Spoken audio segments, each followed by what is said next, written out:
Welcome in, fellow Potterheads.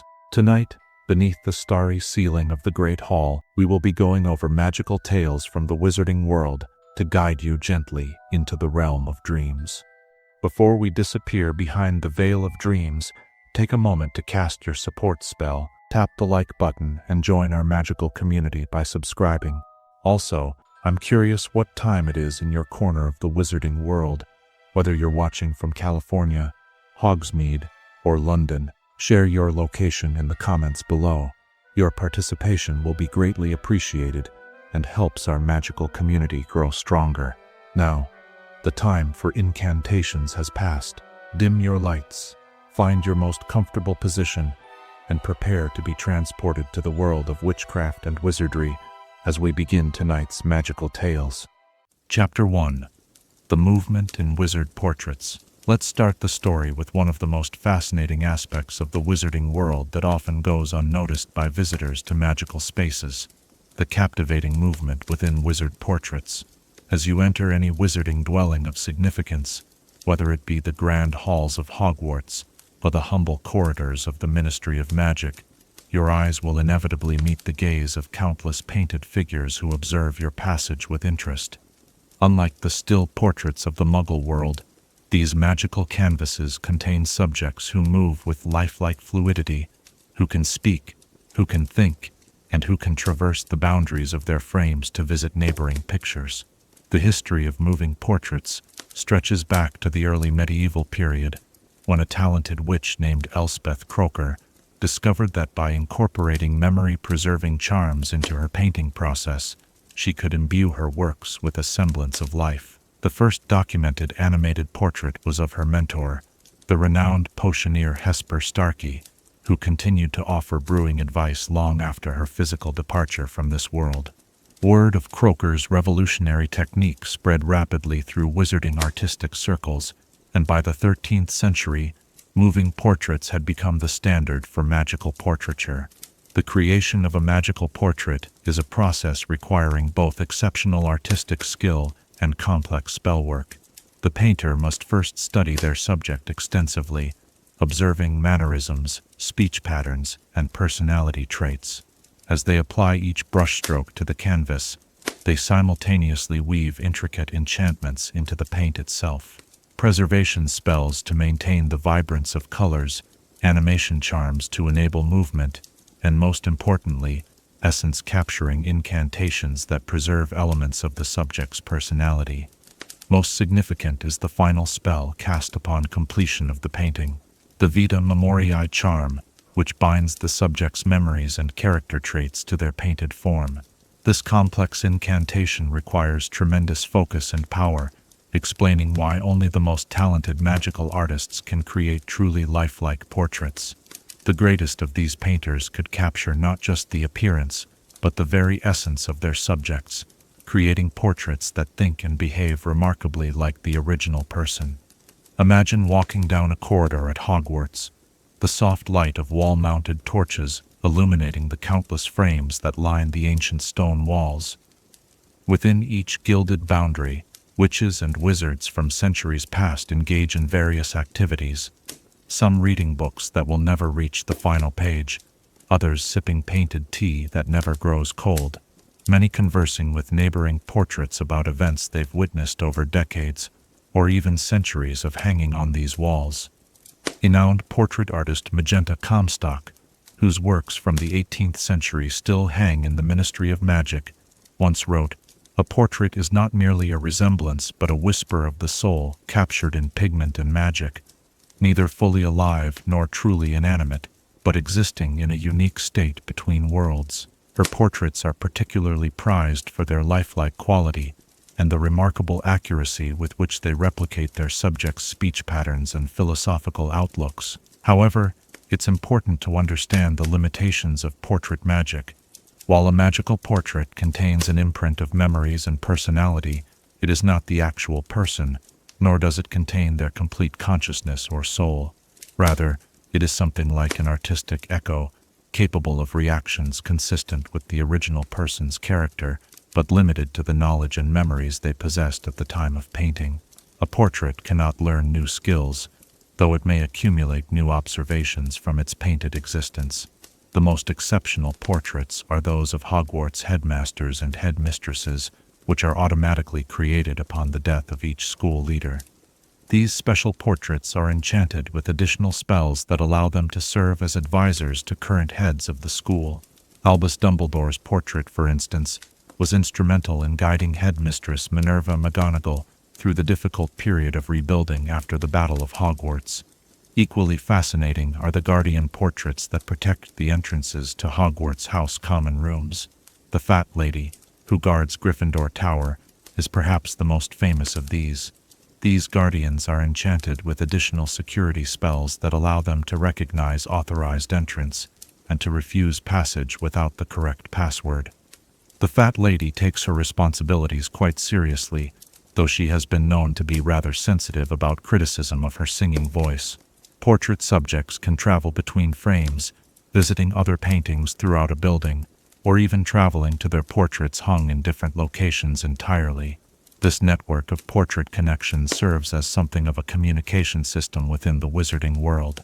At Hogwarts, news travels rapidly through the castle as portrait subjects relay information from one painting to another.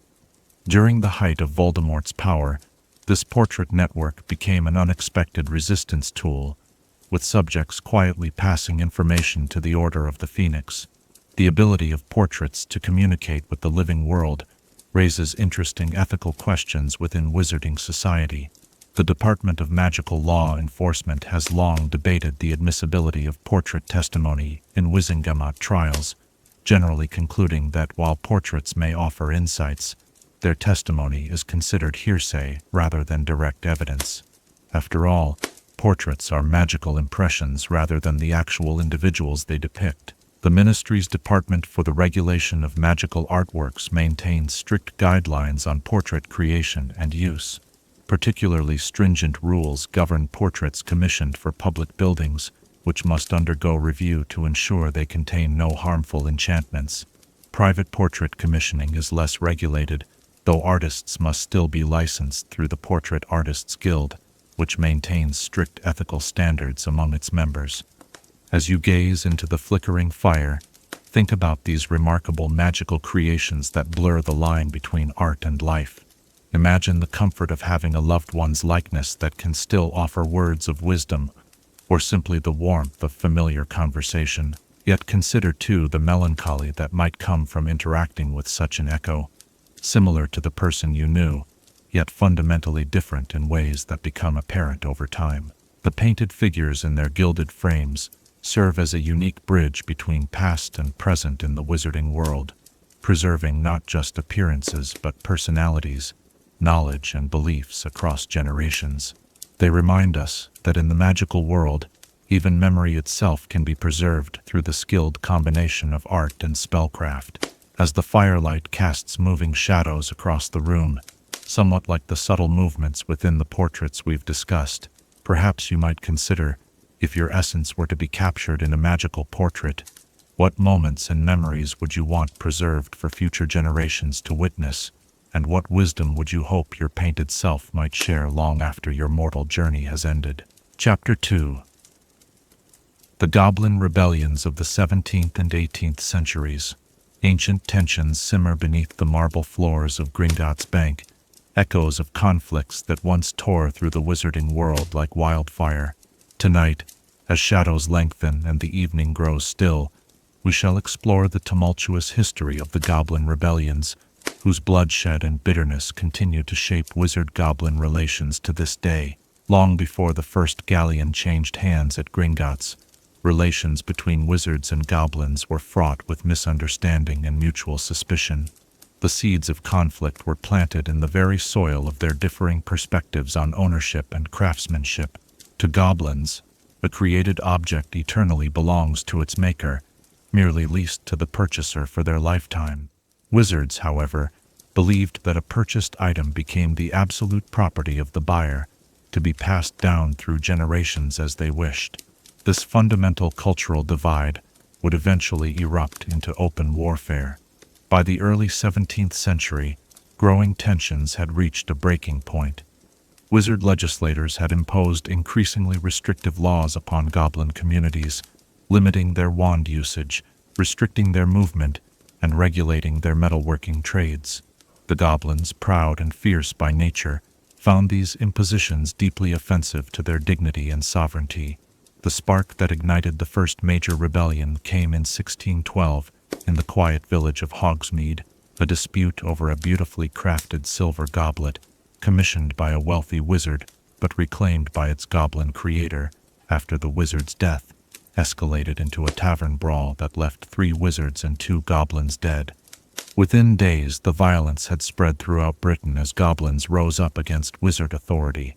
The 3 Broomsticks Inn, still standing today in Hogsmeade, bears scorch marks on its ancient cellar beams, silent testimony to the fierce battle that raged there during what became known as the Hogsmeade conflict. Witnesses described goblin warriors wielding both their formidable metalwork weapons and clever battle magic that caught the wizarding forces unprepared. After all, wizards had long underestimated goblin magical abilities, an oversight that would cost them dearly. Leading the goblin forces was the legendary general Urg the Unclean, whose strategic brilliance belied his unfortunate moniker. Standing barely 4 feet tall but commanding enormous respect among his kind, Urg orchestrated devastating guerrilla attacks against wizard settlements and government outposts. His elite guard, wielding silver-tipped spears enchanted with powerful magic, could appear without warning, strike with deadly precision, and vanish into elaborate tunnel systems before wizard reinforcements arrived. The Ministry of Magic, still in its organizational infancy, responded with brutal force. The chief of the Wizards' Council, Eldritch Diggory, authorized the use of dementors to suppress goblin uprisings, a decision later historians would condemn as unnecessarily cruel. The winter of 1612 saw wizarding forces pushing back against goblin advances, reclaiming territory through overwhelming magical force. If you were to walk through the Ministry of Magic today and look closely at the fountain in the atrium, you might notice subtle damage to the goblin figure, damage no restoration spell has ever fully repaired. This is said to be the magical residue of a powerful curse cast by Urg himself during a bold raid on the ministry, a lasting reminder of how closely the conflict came to toppling wizarding governance. By 1613, both sides had suffered heavy losses. The Treaty of Perpetual Accord was negotiated, promising goblins greater autonomy in exchange for peace. Yet the treaty's terms remained largely unfulfilled by the wizarding community, sowing seeds for future conflicts. Less than 2 decades later, in 1631, tensions erupted again when a consortium of goblin silversmiths had their workshops confiscated after accusations of enchanting their products with harmful curses targeted at wizard owners. This second rebellion was led by the brother and sister generals Earget the Ugly and Broderick the Boss-eyed, whose complementary tactics, her ferocity and his cunning, created a formidable leadership. The rebellion of 1631 saw the first use of what wizards termed tunnel warfare, as goblins excavated elaborate passageways beneath wizard towns, emerging to attack and then disappearing before retaliation could be organized. The wizarding community, now better prepared than during the first rebellion, responded with new magical innovations specifically designed to combat goblin tactics. Detection charms that could sense underground movement became standard for wizard settlements, while anti-tunneling jinxes were developed to collapse goblin passages.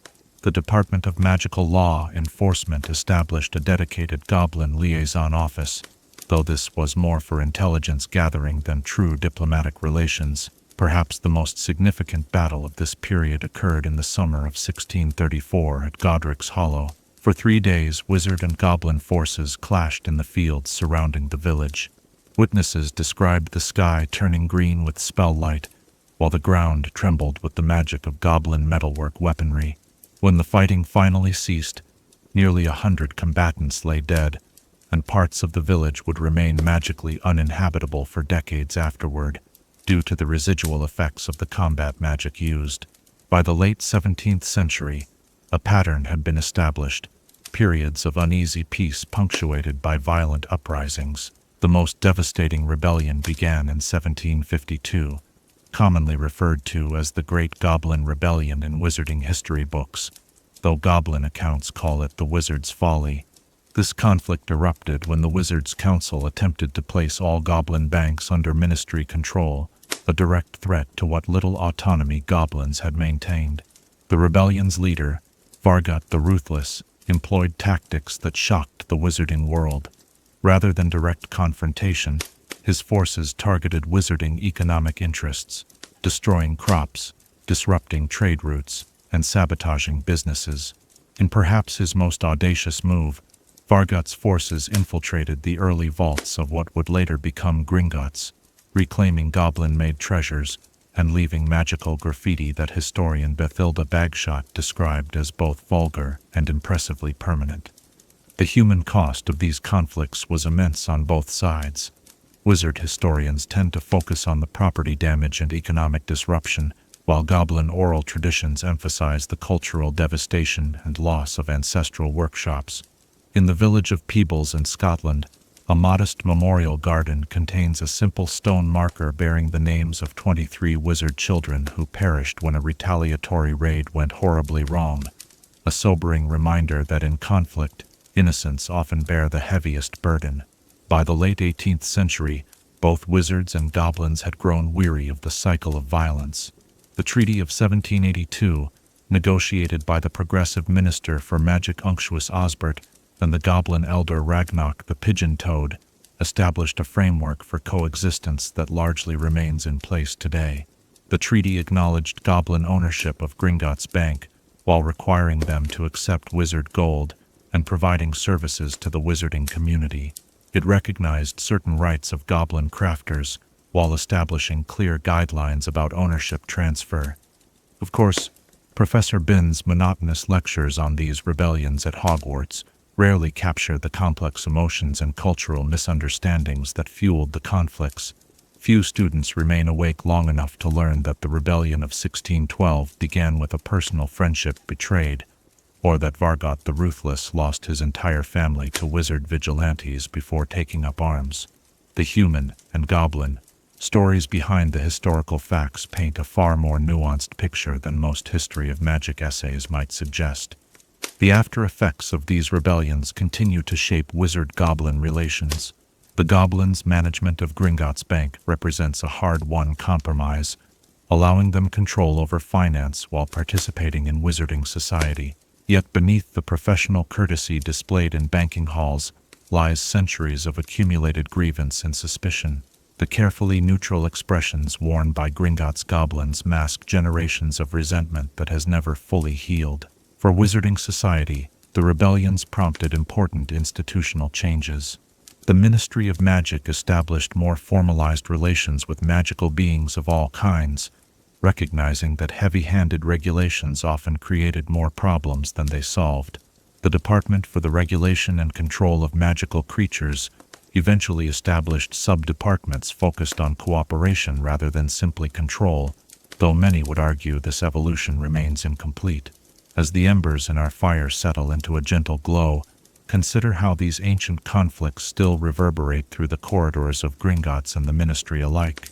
The tensions between wizards and goblins remain a delicate balance, not truly friendship, but a wary coexistence built on hard lessons and grudging respect.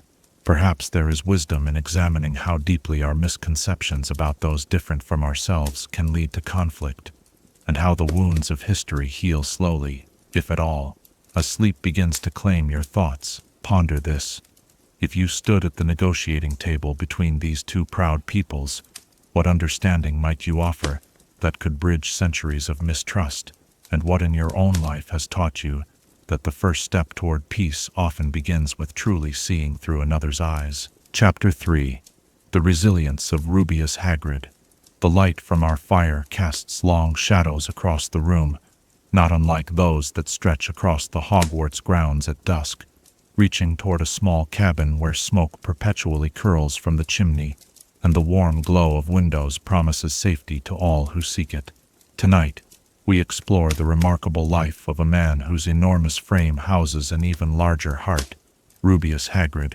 whose story is one of extraordinary resilience in the face of prejudice, loss, and darkness.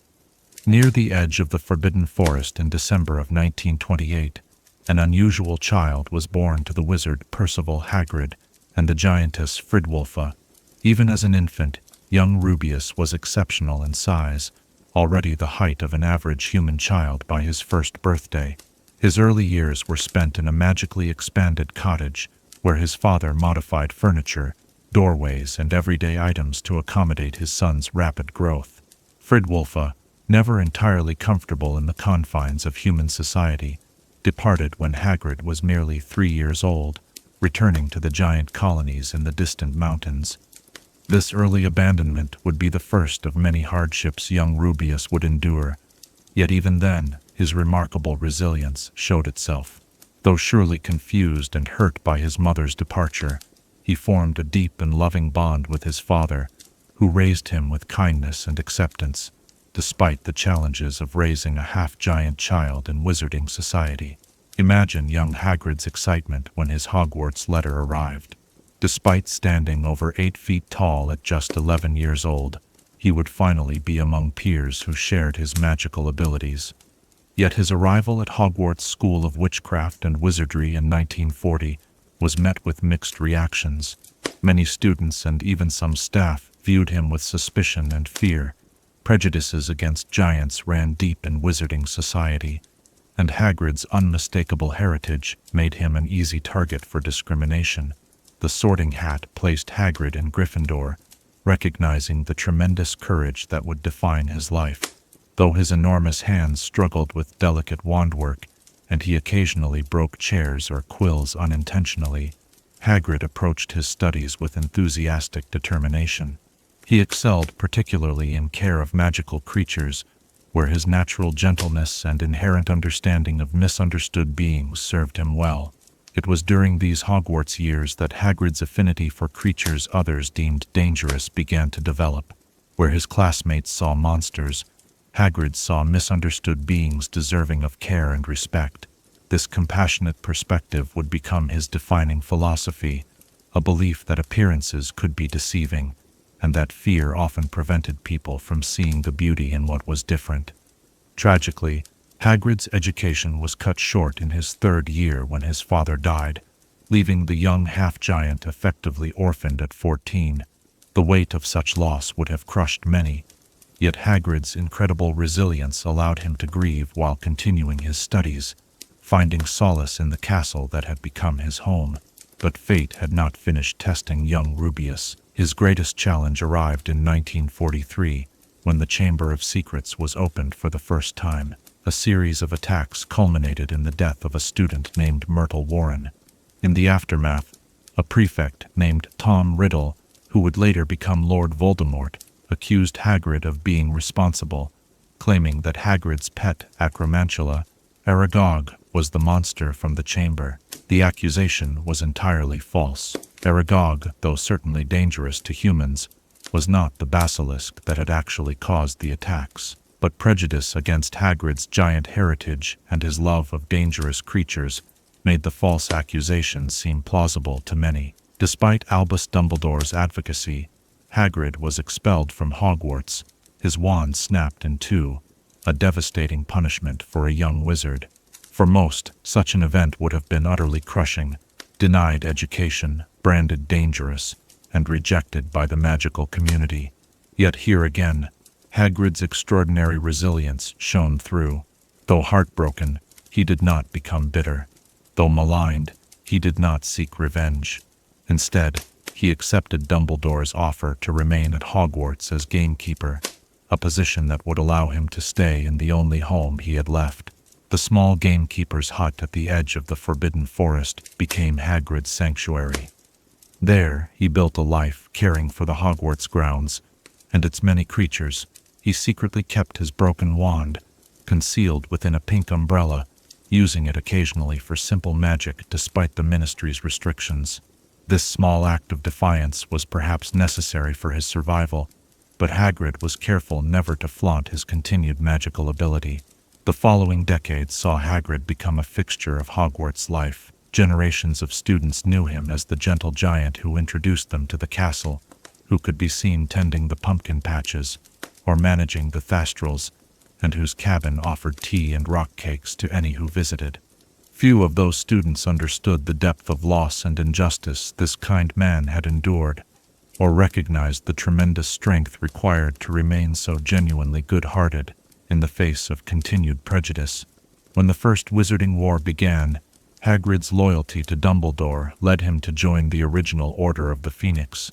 His strength and magical creature knowledge made him valuable to the Resistance, though many details of his contributions remain unrecorded. What we do know is that on that fateful night in Godric's Hollow when James and Lily Potter were murdered, it was Hagrid whom Dumbledore trusted to retrieve infant Harry from the ruins and transport him safely to Privet Drive. Picture that enormous figure, tears streaming into his wild beard as he cradled a tiny bundle containing the orphaned boy, his own childhood losses surely echoing in his mind. His gentle hands, capable of bending metal and wrestling trolls, carefully protected the child during the journey on Sirius Black's enchanted motorcycle. This moment perfectly encapsulates Hagrid's character, tremendous strength coupled with tender care, profound grief, alongside determined purpose. After Voldemort's first defeat, Hagrid continued his quiet life at Hogwarts, though he never forgot the injustice of his expulsion. His name would not be cleared until 50 years after the original incident, when the chamber was opened again, and the truth about the basilisk was finally revealed. For 5 decades, he had carried that unjust stain on his reputation with remarkable dignity. Perhaps his greatest joy came when Dumbledore appointed him Professor of Care of Magical Creatures in 1993. This represented more than a promotion. It was a restoration of dignity, an acknowledgement of his knowledge and abilities, and a chance to formally educate students in the field he loved. Though his teaching methods were sometimes unconventional and occasionally dangerous, his enthusiasm for creatures like blast-ended Scroots caused considerable anxiety among students and parents alike. His passion and expertise were undeniable. When Voldemort returned and the Second Wizarding War began, Hagrid's resilience would be tested yet again. Dumbledore sent him on a dangerous diplomatic mission to the giant colonies in the mountains, the same community his mother had rejoined decades earlier. This journey forced Hagrid to confront his complicated heritage, venturing into hostile territory where his half-human status made him an outsider. During this mission, Hagrid discovered he had a half-brother, the full giant Grop, who was being bullied by the other giants due to his relatively small stature. In an act of compassion that perfectly demonstrated his character, Hagrid brought Grop back to the Forbidden Forest, determined to civilize and care for this brother he had never known existed. The challenges of teaching and socializing a 16-foot giant with limited intelligence would have overwhelmed most wizards, but Hagrid's patience and love gradually succeeded where force would have failed. Hagrid's loyalty was tested severely when Dolores Umbridge became High Inquisitor at Hogwarts. Her deep-seated prejudice against half-breeds made Hagrid an immediate target. She evaluated his teaching with obvious bias, demeaned his intelligence and abilities, and eventually participated in a violent attempt to remove him from Hogwarts grounds. An attack so vicious that it sent Professor McGonagall to St. Mungo's when she tried to intervene. Even facing such blatant discrimination, Hagrid remained dignified. He continued his duties, protected his students, and maintained his integrity. When Dumbledore was forced to flee the school, Hagrid's loyalty never wavered, though it made him an even greater target for the Ministry's increasing corruption. The death of Albus Dumbledore was perhaps the most devastating blow Hagrid had faced since his expulsion. The man who had believed in him, who had given him a home and purpose when others rejected him, was gone. At the funeral, Hagrid's grief was monumental as he carried Dumbledore's body to its final resting place, his tears falling like rain upon the white marble tomb. Yet, even in this profound loss, Hagrid's resilience sustained him as he continued to protect Hogwarts and its students. During the Battle of Hogwarts, Hagrid demonstrated both his physical courage and his emotional strength. Captured by Death Eaters and forced to watch as Voldemort seemingly killed Harry Potter, Hagrid endured what he believed was the death of a child he had loved since infancy. Compelled to carry Harry's apparently lifeless body back to the castle, his tears fell upon the boy he had once carried to safety as a baby. The symmetry of these journeys, first carrying an orphaned infant to safety, then carrying what he thought was the boy's body back to Hogwarts, represents the tragic full circle Hagrid believed had been completed. The joy when Harry revealed himself to be alive must have been all the greater for the depth of that grief. When the battle ended with Voldemort's defeat, Hagrid was among those who had lost much but gained the peace of victory. His resilience had carried him through yet another war, another period of darkness, to emerge still kind, still gentle, still Hagrid. In the years following the war, Hagrid continued as care of magical creatures professor and gamekeeper at Hogwarts. The school rebuilt around him, but he remained a constant, that reliable figure welcoming new first years across the lake, that friendly wave from the pumpkin patch, that enormous silhouette against the forest edge. For new generations of students who had not lived through the wars, he became a beloved teacher rather than a figure of suspicion. Progress, perhaps, in Wizarding Society's slow journey toward acceptance of those who are different. Hagrid's story is one of extraordinary resilience in the face of abandonment, prejudice, loss, and war. Where others might have become bitter or vengeful, he remained compassionate. Where others might have rejected a society that often rejected him, he continued to serve and protect. His capacity to love, whether students, creatures, or friends, never diminished, despite the many reasons life gave him to harden his heart. As our fire burns lower, and your eyelids grow heavy, consider the gentle half-giant, whose enormous hands could calm a hippogriff or tend a wounded unicorn with equal care.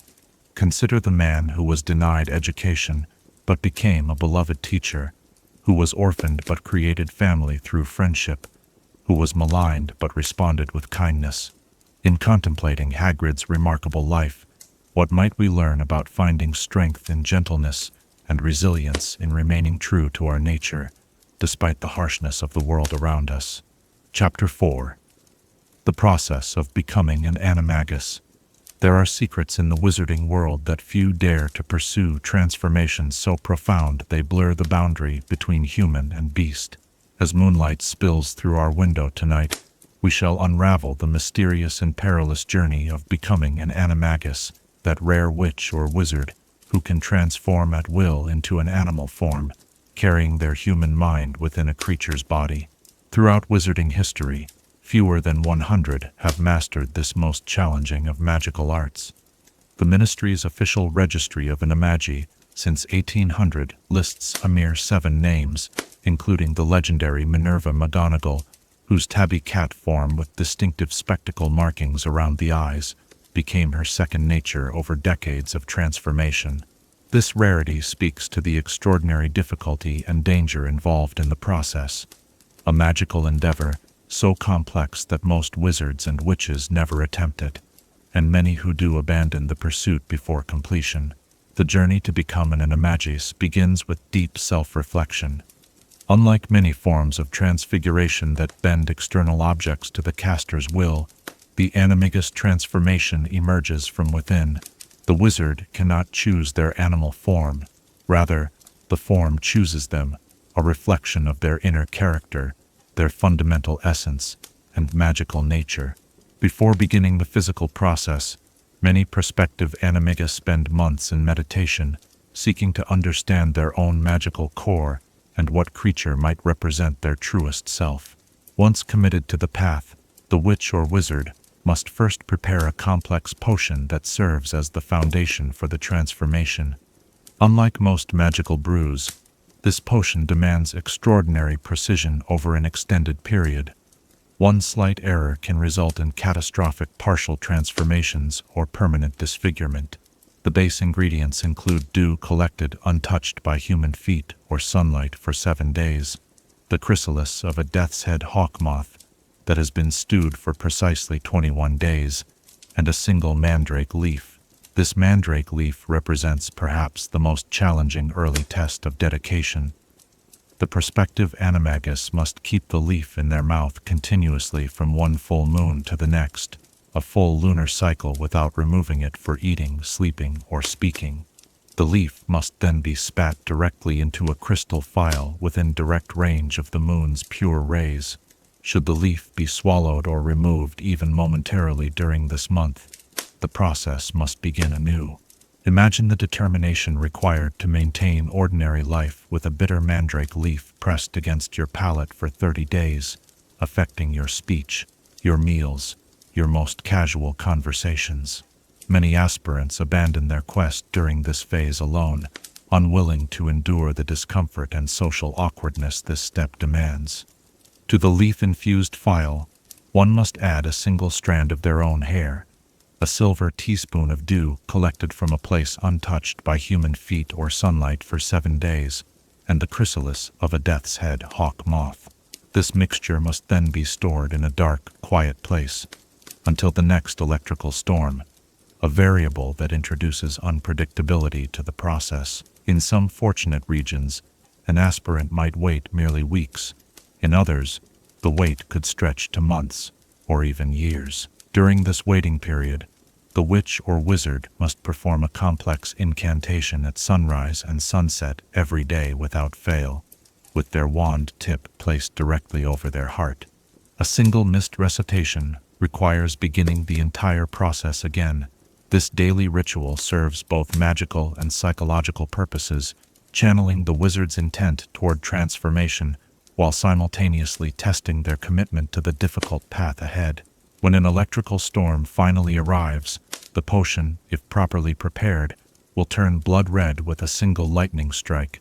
At this moment, the prospective animagus must immediately recite the incantation, Amato Animo Animato Animagus, with their wand tip over their heart, then drink the potion in a single swallow. The first transformation is said to be both exhilarating and terrifying. The heart speeds to twice its normal rate, while a fiery pain spreads from the chest outward to the extremities.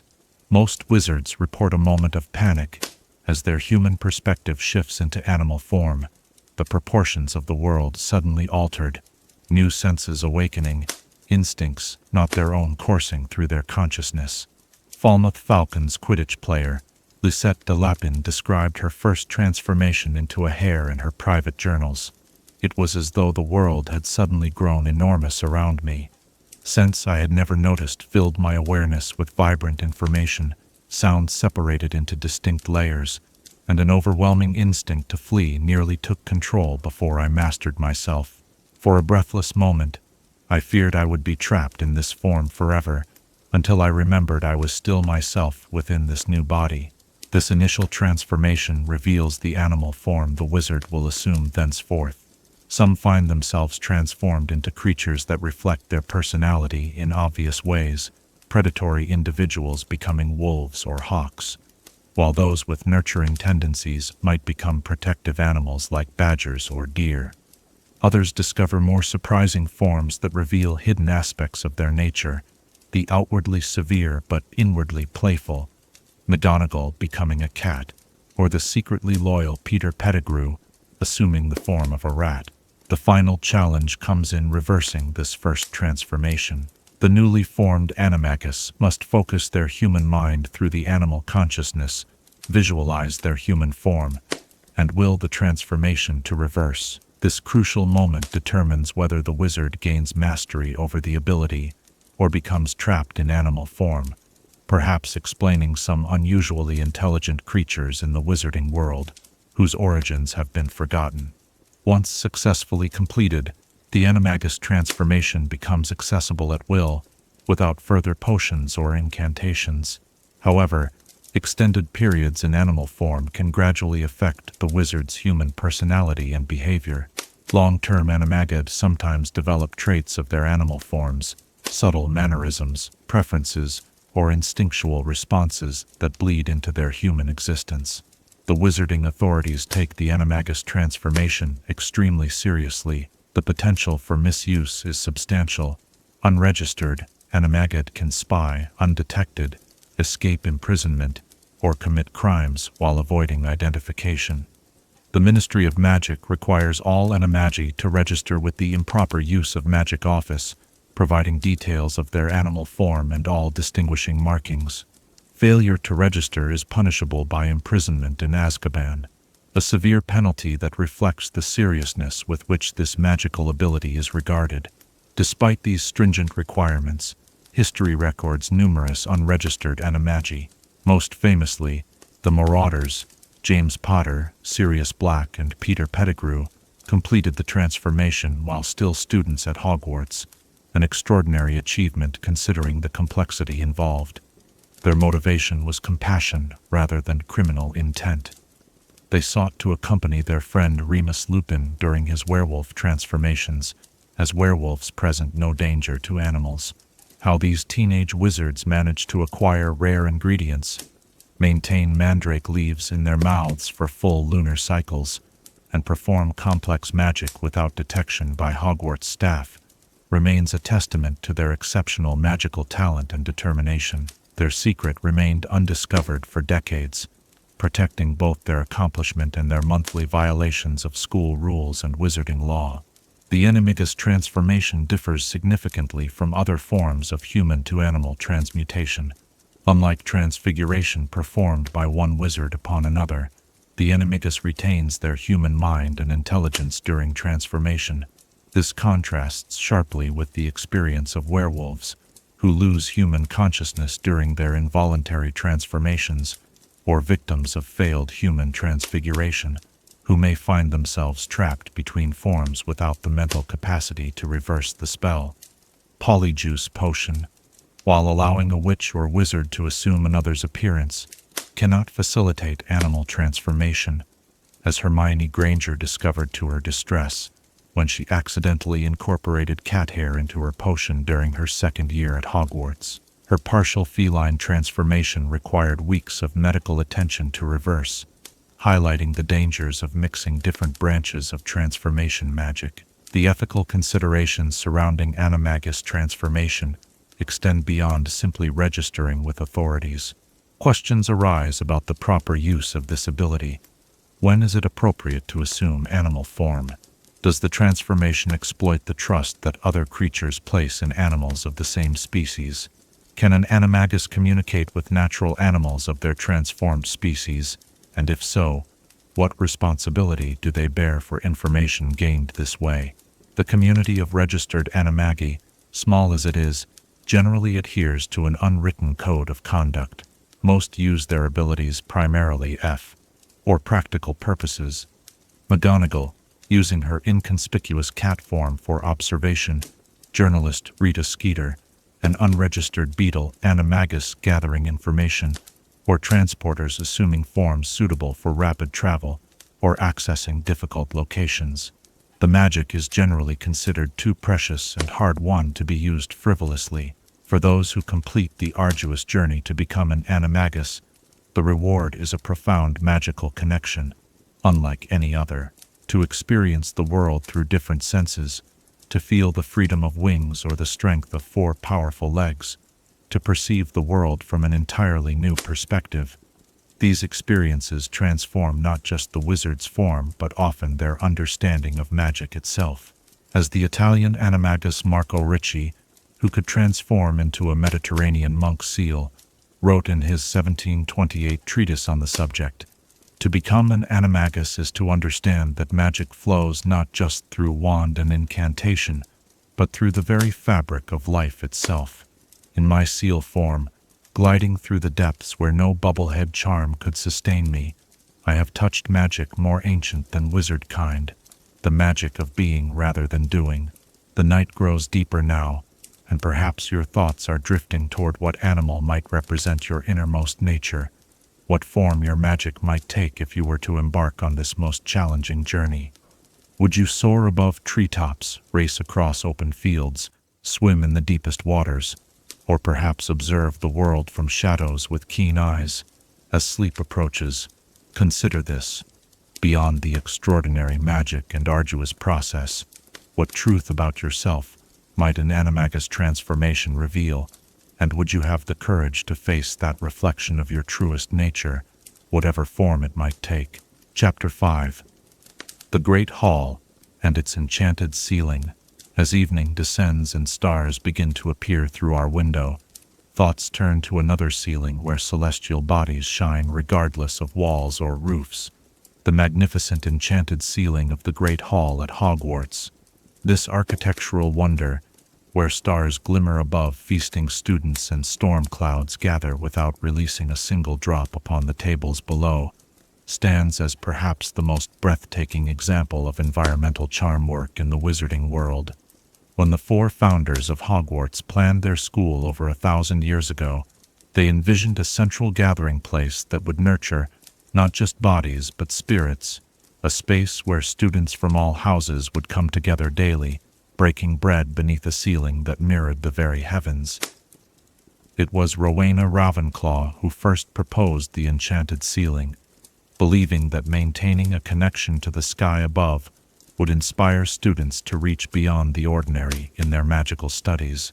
The architectural plans for the Great Hall show a massive rectangular chamber with soaring stone walls rising to tremendous height. Original sketches in Ravenclaw's hand suggest dimensions capable of seating 1,000 students comfortably, with space for faculty, guests, and ceremonial gatherings. The four founders collaborated on the physical construction, each contributing their particular magical strengths to different aspects of the space. Godric Gryffindor enchanted the foundations with protective spells to withstand attack or natural disaster. Helga Hufflepuff created warming charms within the stone itself to ensure comfort during harsh Scottish winters. Salazar Slytherin designed the acoustics to allow announcements to be heard clearly without echoes distorting important words. But it was Ravenclaw's ceiling that would become the hall's most famous feature, a feat of magic so complex that many believed it could never be duplicated. The enchantment of the ceiling took a full year to complete, requiring precise astronomical calculations, weather-sensing charms, and illusion magic so advanced that some elements of the spellwork remain mysterious even to modern charm specialists. Contemporary accounts describe Ravenclaw working through entire nights, her wand tracing complex patterns against the stone ceiling, murmuring incantations in ancient languages while consulting charts of stars and weather patterns. The ceiling's magic operates on several remarkable principles. First, it functions as a perfect scrying device, accurately depicting the actual sky above Hogwarts in real time. Weather patterns, cloud formations, celestial movements, all appear with perfect fidelity. Yet Ravenclaw built in sophisticated filtering enchantments that prevent harsh glare from sunny days or the total darkness that would come with a moonless, cloudy night. The ceiling always provides optimal illumination for the activities below, brightening or dimming as needed, while maintaining the authentic appearance of the sky above. Unlike most illusions, the ceiling's enchantment doesn't project a predetermined image.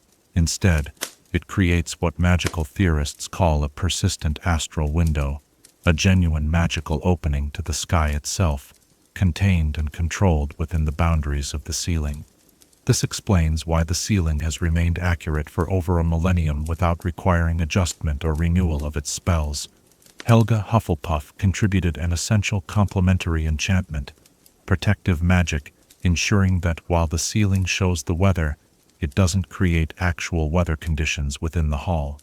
Snow may appear to fall from storm clouds, yet vanishes before reaching the tables below. Rain seems to pour during autumn storms, but not a drop touches the students dining beneath. This selective permeability represents some of the most delicate charm work found anywhere in the castle. The first students to enter the completed Great Hall reportedly stood transfixed, unable to comprehend how the roof had vanished, only gradually understanding that they were looking at a perfect magical recreation rather than the actual sky. As described in Hogwarts, A History, one young wizard was so convinced the ceiling had been removed that he cast a weather-repelling charm on himself before entering during a thunderstorm, much to the amusement of his classmates. Over the centuries, the ceiling has displayed countless astronomical events. Students have dined beneath meteor showers, witnessed lunar eclipses, and observed rare planetary alignments. During the Great Comet of 1811, which remained visible for 260 days. Astronomy classes were occasionally held in the Great Hall rather than the tower, allowing students to study the comet's progress while sheltered from the bitter Scottish winter. The magic of the ceiling subtly enhances the experiences of those gathered beneath it. On sunny mornings, the golden light energizes students preparing for classes. During evening feasts, the gradual appearance of stars creates an atmosphere of wonder and possibility. Even the occasional thunderstorm during examinations seems to reflect the internal tensions of the students below, the ceiling functioning almost as a collective mood barometer for the school. Beyond its astronomical accuracy, the ceiling plays an important role in Hogwarts ceremonial traditions. During the welcome feast each September 1st, new students often receive their first glimpse of the enchanted ceiling as they enter the Great Hall for their sorting ceremony. This moment of wonder, described by countless alumni as unforgettable, sets the tone for their magical education, an immediate demonstration that at Hogwarts, the ordinary rules of the physical world may be transcended through magical excellence. The Christmas season brings special enchantments to the Great Hall. Beyond the 12 towering Christmas trees, Hagrid harvests from the Forbidden Forest. The ceiling itself receives temporary embellishments. Silver stars shine with unusual brightness, occasionally detaching themselves to float gently down before dissolving into sparkling mist above the tables. Gentle snow falls but evaporates several feet above the diners, creating a winter wonderland without the inconvenience of wet robes or chilled food. During Halloween celebrations, the ceiling darkens to a velvety black scattered with orange stars, while enchanted bats fly beneath the magical boundary. At the leaving feast each June, the ceiling displays perfect summer twilight regardless of actual weather conditions, symbolizing the transition students are about to make as they leave the school year behind. The physical organization of the Great Hall reflects the school's structure, while simultaneously encouraging unity. 4 long tables accommodate the houses: Gryffindor, Hufflepuff, Ravenclaw, and Slytherin, arranged parallel to each other rather than separated into quadrants.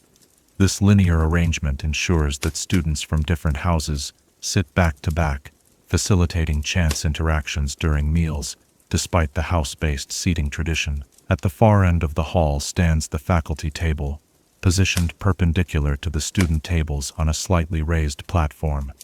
This elevated position allows staff to observe all 4 house tables simultaneously, maintaining order with nothing more than a well-placed glance when necessary. The headmaster's golden chair occupies the center position, symbolizing their role as the unifying force among the 4 houses. Behind the faculty table hang the house banners, their positions adjusted to give prominence to whichever house currently leads in the race for the House Cup.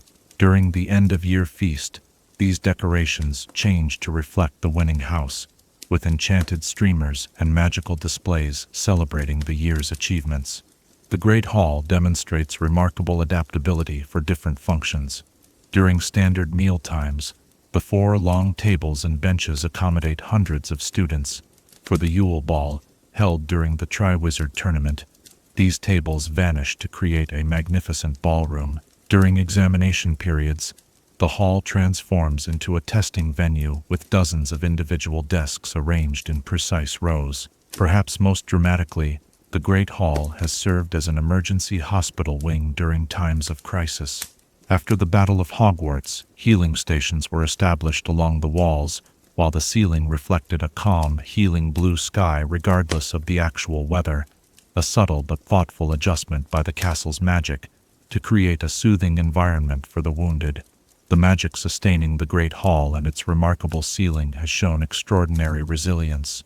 Even during the darkest chapter of Hogwarts history, when Death Eaters controlled the school during Lord Voldemort's ascendancy, the ceiling maintained its enchantment. Some observers noted, however, that the weather displayed seemed unusually turbulent during this period, with frequent storms and rarely a clear sky, as though the ceiling itself reflected the school's suffering. During the Battle of Hogwarts, when parts of the castle suffered severe damage, the Great Hall remained largely intact. The ceiling briefly faltered during the most intense fighting, showing flickering patches of actual ceiling interspersed with its usual atmospheric display. The only known instance of the enchantment weakening since its creation. Within hours after Voldemort's defeat, however, the ceiling had fully restored itself, once again displaying the dawn of a new day above the weary defenders. The restoration of Hogwarts after the battle made preserving the Great Hall's original features a priority. Magical architects and charm specialists worked diligently to repair structural damage while ensuring that Ravenclaw's ancient enchantments remained undisturbed. When students returned for the following school year, they found the Great Hall completely restored, the enchanted ceiling once again reflecting the sky above with perfect clarity. For generations of Hogwarts students, the Great Hall represents the heart of their school experience. It's where friendships form over shared meals, where announcements shape school years, where celebrations mark achievements, and where the entire school gathers in both joyous and difficult times. Former students often mention the enchanted ceiling in their reminiscences, describing the comfort of dining beneath familiar constellations or the drama of thunderstorms safely observed from below. Modern charm theorists continue to study the ceiling's enchantment, hoping to understand the full complexity of Ravenclaw's magical achievement. While simplified versions have been created elsewhere, the British Ministry of Magic's atrium features a golden ceiling with enchanted weather, and certain wealthy wizarding homes boast small enchanted skylights. None match the scale, accuracy, and longevity of the original at Hogwarts.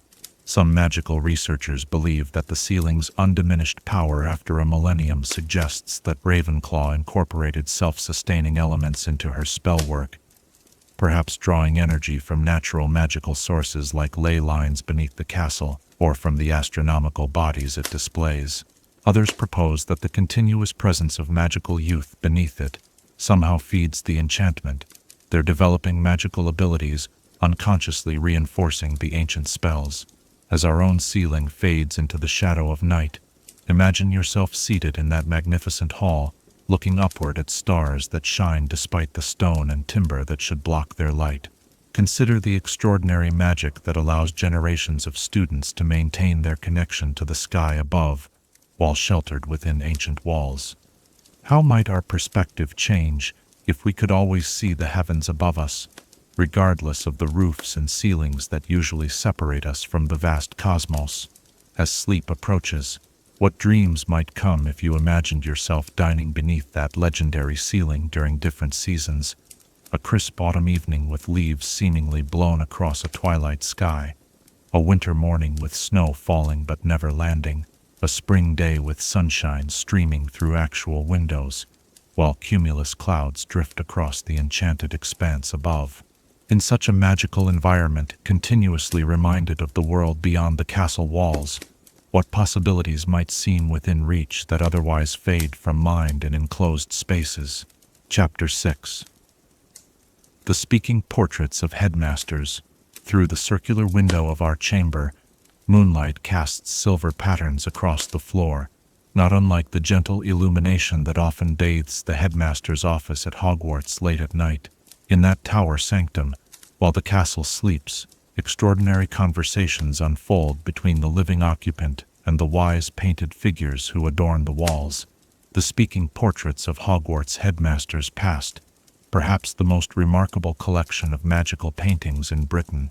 Unlike ordinary wizarding portraits, which capture merely a superficial impression of their subjects, the headmaster portraits possess a profound depth of memory, personality, and wisdom. This exceptional quality stems from the unique magical contract that each Hogwarts head enters upon assuming the position. From the moment a new headmaster or headmistress takes the oath of office, specialized enchantments begin recording their experiences, decisions, conversations, and thoughts, a magical process that continues throughout their tenure. Upon the death or permanent retirement of a Hogwarts head, this accumulated essence transfers to their official portrait, which appears automatically on the office wall. The portrait awakens with not merely an impression of the former head, but with a comprehensive repository of their knowledge and character. While not truly conscious in the same way as their living counterpart, for no magic can truly capture a complete soul, these portraits retain enough of their subjects to serve as invaluable advisors to subsequent school leaders. The origins of this remarkable magical tradition trace back to Headmistress Heliotrope Wilkins, who served Hogwarts during the early 15th century. Witnessing how institutional knowledge was lost with each leadership transition, Wilkins collaborated with portrait artist Condoleezza Selwyn to develop the elaborate spellwork that would create the first true headmaster portrait. Wilkins' own likeness became the prototype, and after her death in 1422, subsequent heads marveled at how accurately her portrait recalled obscure school policies and could offer specific guidance on matters Wilkins had handled decades earlier. The creation process for these extraordinary portraits differs significantly from standard magical portraiture. The canvas itself incorporates rare magical materials, pigments mixed with powdered moonstone for memory retention, brushes crafted from the tail hairs of the Strauss to bridge the gap between life and afterlife, and frames carved from ancient oaks grown on Hogwarts grounds, connecting the portraits physically to the castle they served. As Brutus Scrimgeour explained in his 1767 treatise, Beyond the Frame, The Mysteries of Magical Portraiture. The headmaster portrait does not simply capture a likeness, but serves as a repository for the cumulative wisdom of office.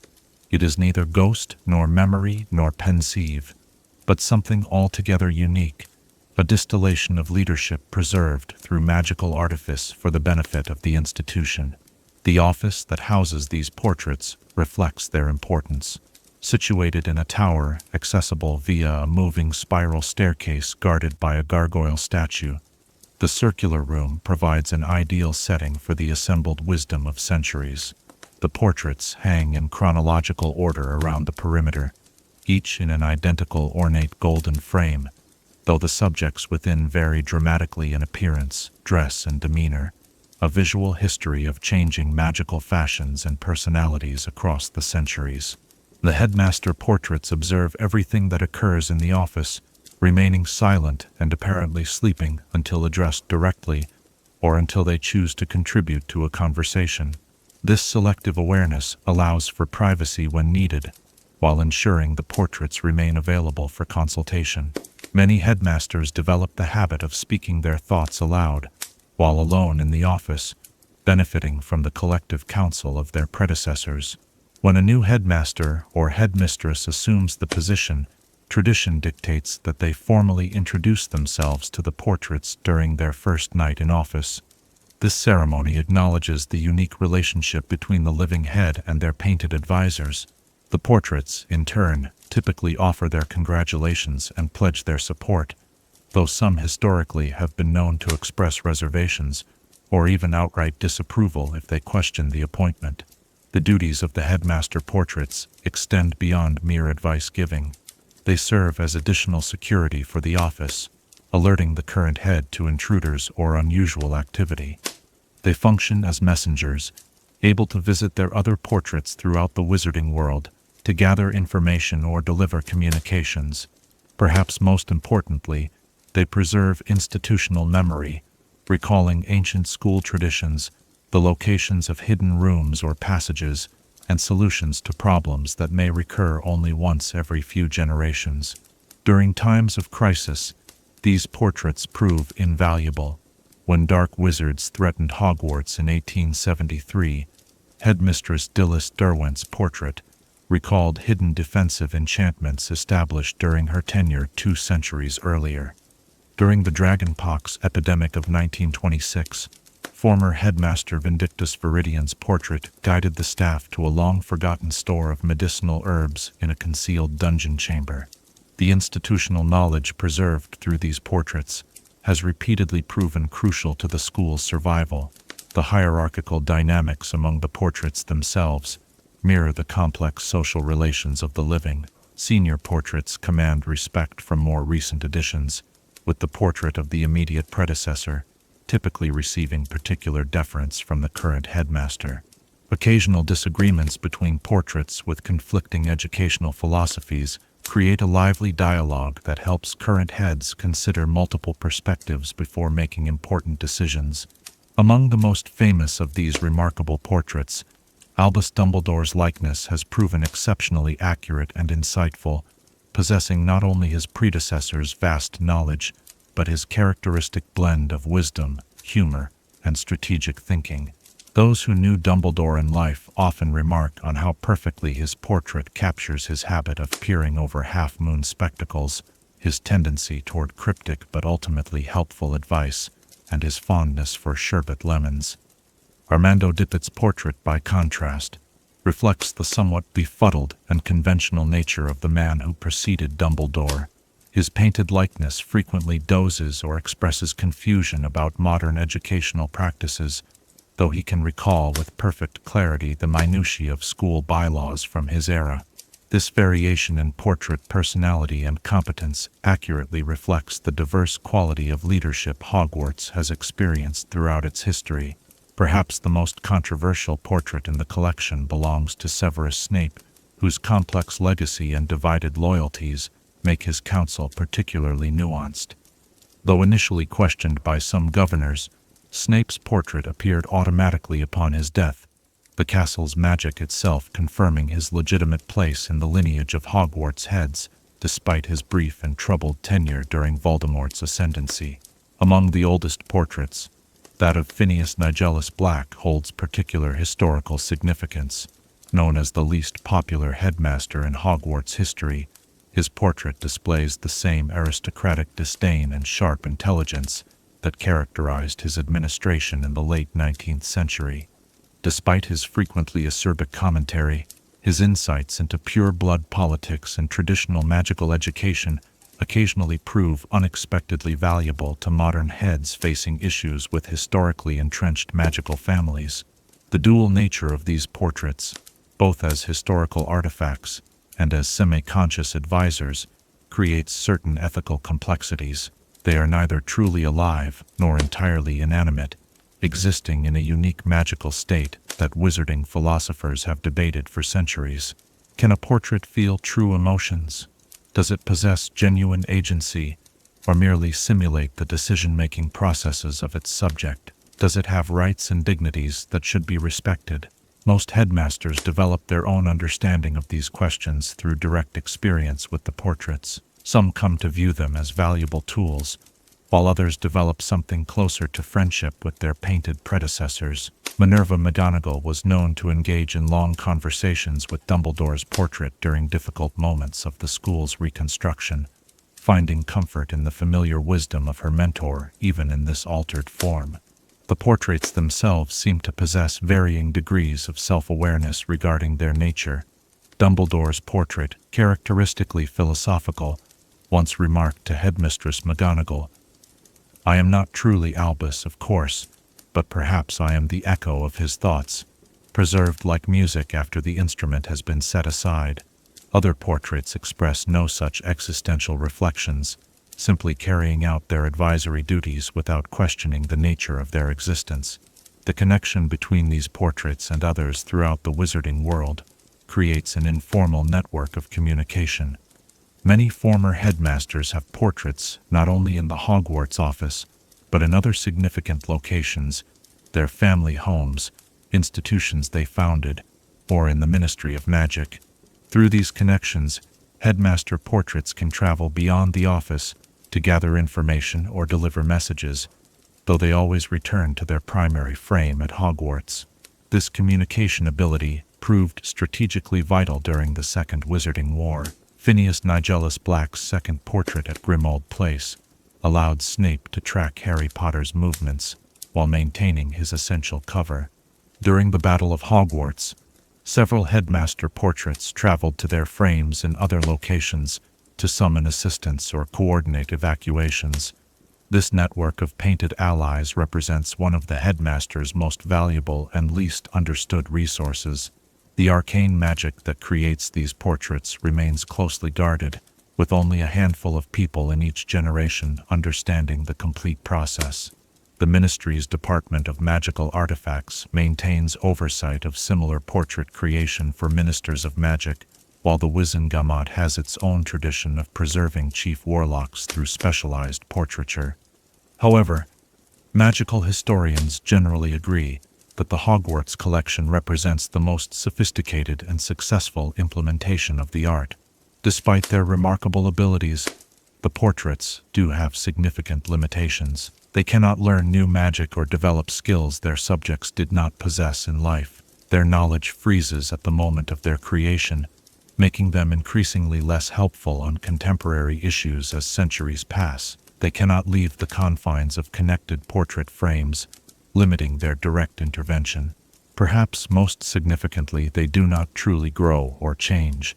Though they can adjust their opinions based on new information, their fundamental character remains fixed. The relationship between a current headmaster or headmistress and their painted predecessors often evolves over time. Initial deference typically gives way to a more balanced exchange as the living head grows confident in their role.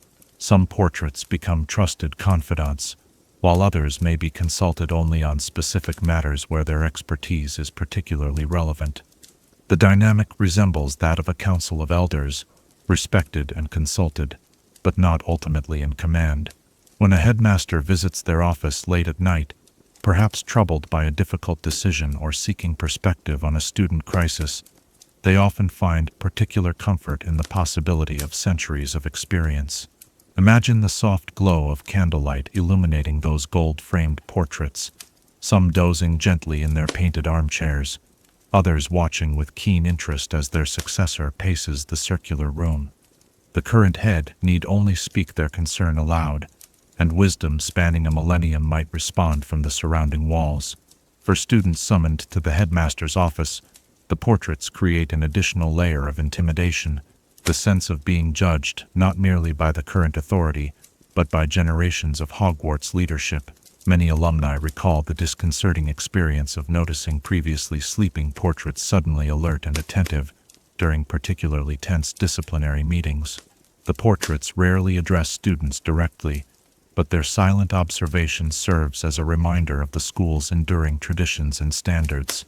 As our own candles burn lower and the night deepens around us, consider the extraordinary magic that allows wisdom to transcend death, preserving not merely memories but judgment, personality, and counsel for generations to come. The headmaster portraits represent one of the wizarding world's most elegant solutions to the universal challenge of maintaining institutional knowledge and continuity through changing times and leadership.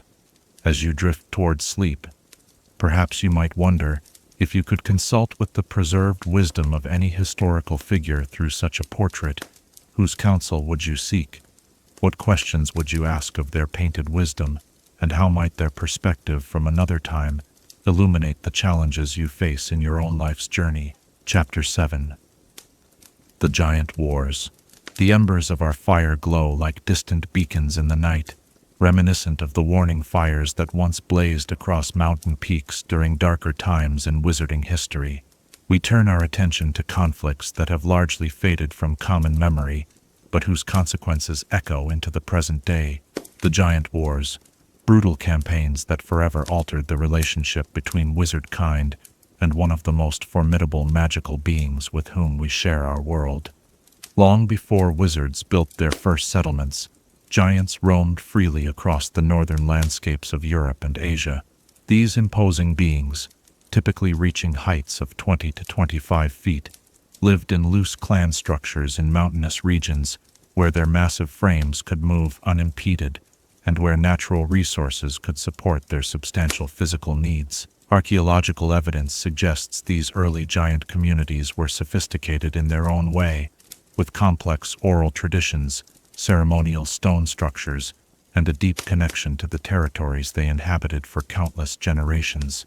The earliest known giant clans included the Hyperboreans of the far northern reaches, the Cyclopes of the Mediterranean highlands, the Jotnar of Scandinavia, and the Fomorians of the British Isles. Each clan developed distinct cultural practices, though all shared certain commonalities: a reverence for physical strength, ancestral storytelling traditions, and territorial behavior that occasionally led to interclan conflicts. typically resolved through ritual combat between champions rather than full-scale warfare. Early interactions between giants and wizard kind were characterized by cautious mutual respect.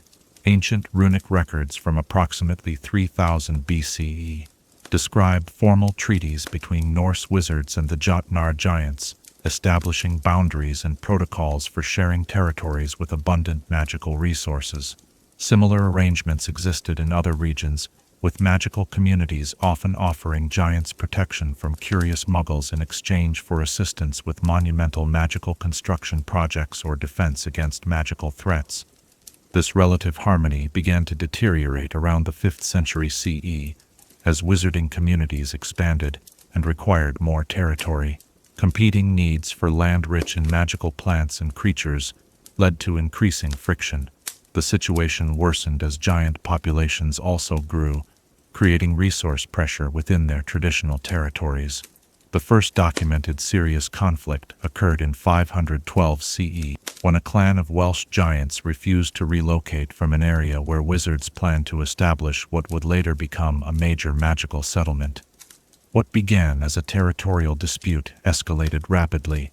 According to the chronicles of the Druid historian Cadwallader the Crooked, a delegation of wizards approached the giant settlement to negotiate, but misunderstandings led to violence.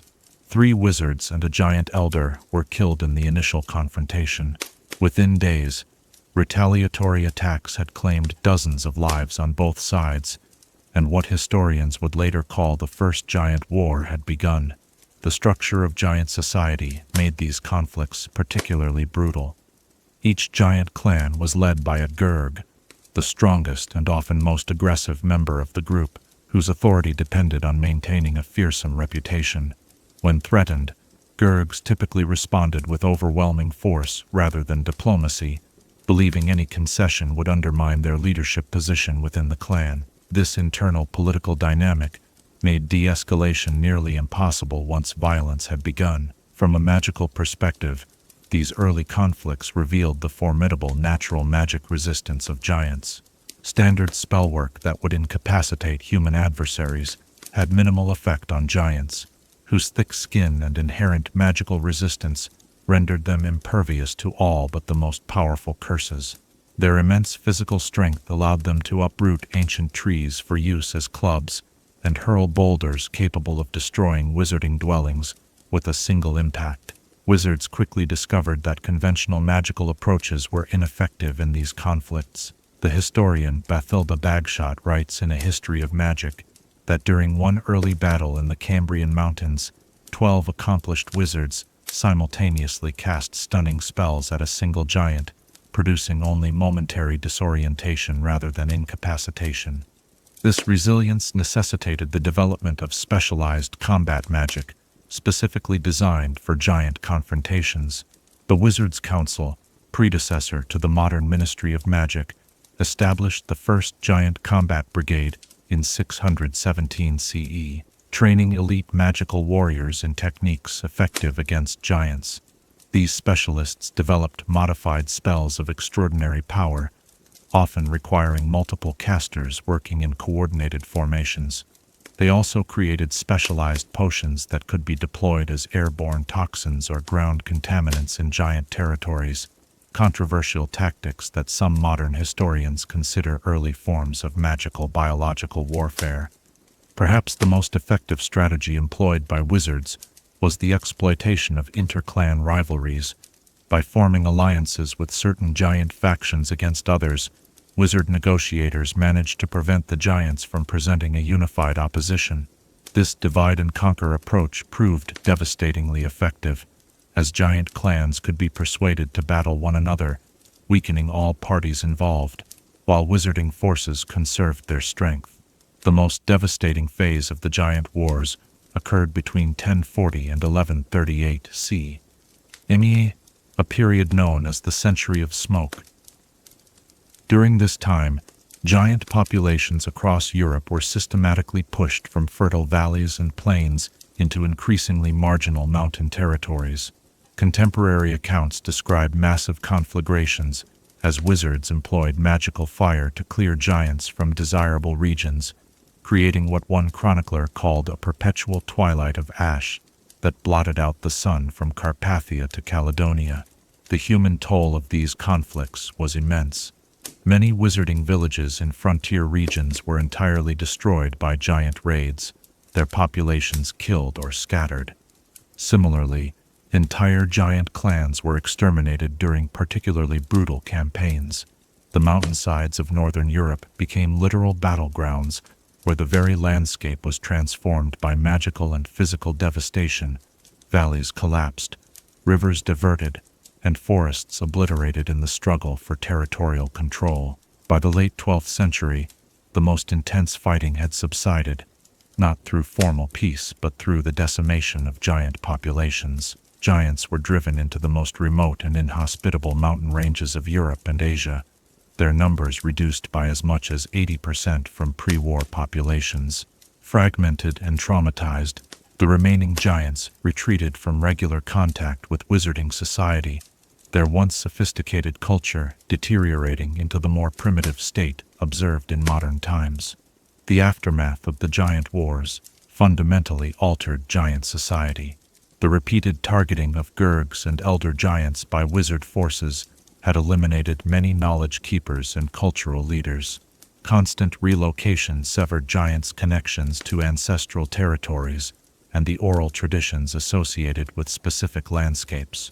Some magical historians argue that the intellectual and cultural decline of giant society was not merely a side effect of the conflicts, but a deliberate strategy to render them less organizationally capable of posing future threats. In 1249, the Wizards' Council established the first formal treaty system for monitoring and controlling giant activity. Giants were confined to designated reservation territories in remote mountain regions, with magical boundaries established to alert wizarding authorities if these boundaries were crossed. Regular giant envoys, wizards specialized in giant languages and customs, were appointed to maintain minimal diplomatic contact and ensure compliance with territorial restrictions. Over subsequent centuries, giant populations continued to decline due to restricted territories, diminished resources, and increased infighting among clans competing for limited space. The transition from the Wizards' Council to the Ministry of Magic in 1707 saw the establishment of the Department for the Regulation and Control of Magical Creatures, which included a giant monitoring division, responsible for containing what was now categorized as a high-risk magical population. The modern era has seen the giant population reduced to fewer than 100 individuals worldwide, primarily clustered in mountain ranges with minimal human presence, magical or muggle. These remaining giants live in greatly simplified social structures, with most of the sophisticated cultural practices of their ancestors lost to history. Contemporary giants typically organize in groups of 20 to 30 individuals under a single Gurg, with frequent leadership changes through violent confrontation rather than orderly succession. The impact of this dramatic population collapse and cultural deterioration became evident during both wizarding wars of the 20th century. When Voldemort first rose to power in the 1970s, he found the giants eager to align with any force opposing the ministry that had confined and marginalized them for centuries. The Dark Lord's promise of expanded territories and freedom from regulation won him giant allies who caused significant destruction during the First Wizarding War. Following Voldemort's first defeat, the giants retreated once again to their isolated territories, facing even stricter ministry controls as punishment for their allegiance with dark forces. By the time of Voldemort's return in the mid-1990s, giant society had deteriorated further, with increased violence within and between the few remaining clans. When Dumbledore sent Hagrid and Madame Maxime as envoys to prevent the giants from joining Voldemort's forces, they found a desperate and volatile population, largely incapable of the diplomatic complexity that had characterized giant-wizard relations in ancient times. The half-giant background of Rubeus Hagrid represents one of the few positive connections between giants and wizarding society in the modern era. His very existence, the child of a human wizard and the giantess Fridwulfa, occurred during a brief period of thawed relations in the mid-20th century. That this relationship was so exceptional, and that Hagrid faced such prejudice throughout his life, speaks to the lasting damage inflicted by centuries of conflict and mutual suspicion. From an ethical perspective, the Giant Wars represent one of the more troubling chapters in magical history. While often portrayed in wizarding education as necessary conflicts against dangerous, aggressive beings, modern magical historians have begun to question this narrative. The disproportionate outcome, near extinction for giants versus territorial expansion for wizards, suggests an imbalance of power and intent that complicates the traditional justification of these wars as purely defensive. Historian Norval Millicent's controversial 1982 text, Victims of Verticality, a revisionist history of giant-wizard relations, argues that the conflicts were fundamentally driven by wizarding territorial ambition rather than giant aggression. Millicent writes, "We must confront the uncomfortable possibility that what we have called wars were, in many cases, campaigns of displacement and ultimately destruction against beings whose primary crime was occupying lands coveted by an expanding magical society." This reassessment has led to modest policy revisions in recent years. The Ministry's Beast Division has been renamed the Being Division in recognition of giants' sentient status, and limited resources have been allocated to preservation efforts for the few remaining giant communities. However, centuries of mutual hostility make meaningful reconciliation difficult, with most giants deeply distrustful of wizarding outreach efforts. The legacy of the Giant Wars extends beyond direct giant-wizard relations. The conflicts established precedents for how the wizarding world would interact with other magical beings perceived as threats or competitors for resources. Many of the legal frameworks originally developed to restrict giant movements and activities were later adapted for the regulation of other beings such as werewolves, vampires, and at times, goblins, creating systemic patterns of marginalization that continue to influence magical society. For modern wizarding scholars, the Giant Wars serve as a complex case study in interspecies relations, a cautionary tale of how initial misunderstandings can escalate into conflicts that transform both societies involved, sometimes irreparably. The near extinction of giant culture stands as a sobering reminder of the consequences when magical cooperation fails and power disparities determine outcomes. As our fire dims to glowing coals and the night deepens around us, consider these ancient conflicts whose repercussions still shape our world. The mountains stand empty of all but the last remnants of once thriving giant civilizations, their ancient songs and stories largely lost to time. In this silence, what wisdom might we find about coexistence with those different from ourselves? If you could walk through time to those early days when wizards and giants first encountered one another, what different path might you have advocated that could have led to harmony, rather than centuries of bitter conflict? Chapter 8. The Secrets of Aberforth Dumbledore. The rain patters gently against our windows tonight, much like it often does against the grimy glass panes of the Hogshead Inn in Hogsmeade Village. Behind that bar stands a man whose life has been defined by shadows, not those cast by darkness, but by the brilliant light of his famous brother. Tonight we shall explore the remarkable yet often overlooked story of Aberforth Dumbledore, a man whose quiet courage and steadfast loyalty played a crucial role in the wizarding world's greatest conflicts, while he remained hidden in plain sight. The Dumbledore family story begins in the quiet village of Mold-on-the-Wold in the late 19th century, where Percival and Kendra Dumbledore were raising their 3 children, Albus, Aberforth, and Ariana. The brothers, though close in age, displayed markedly different temperaments from their earliest days. While Albus showed extraordinary magical talent and intellectual curiosity, Aberforth was more practical and straightforward, with a particular affinity for working with animals rather than spellbooks. This peaceful family life shattered when 6-year-old Ariana was attacked by Muggle boys who witnessed her performing accidental magic.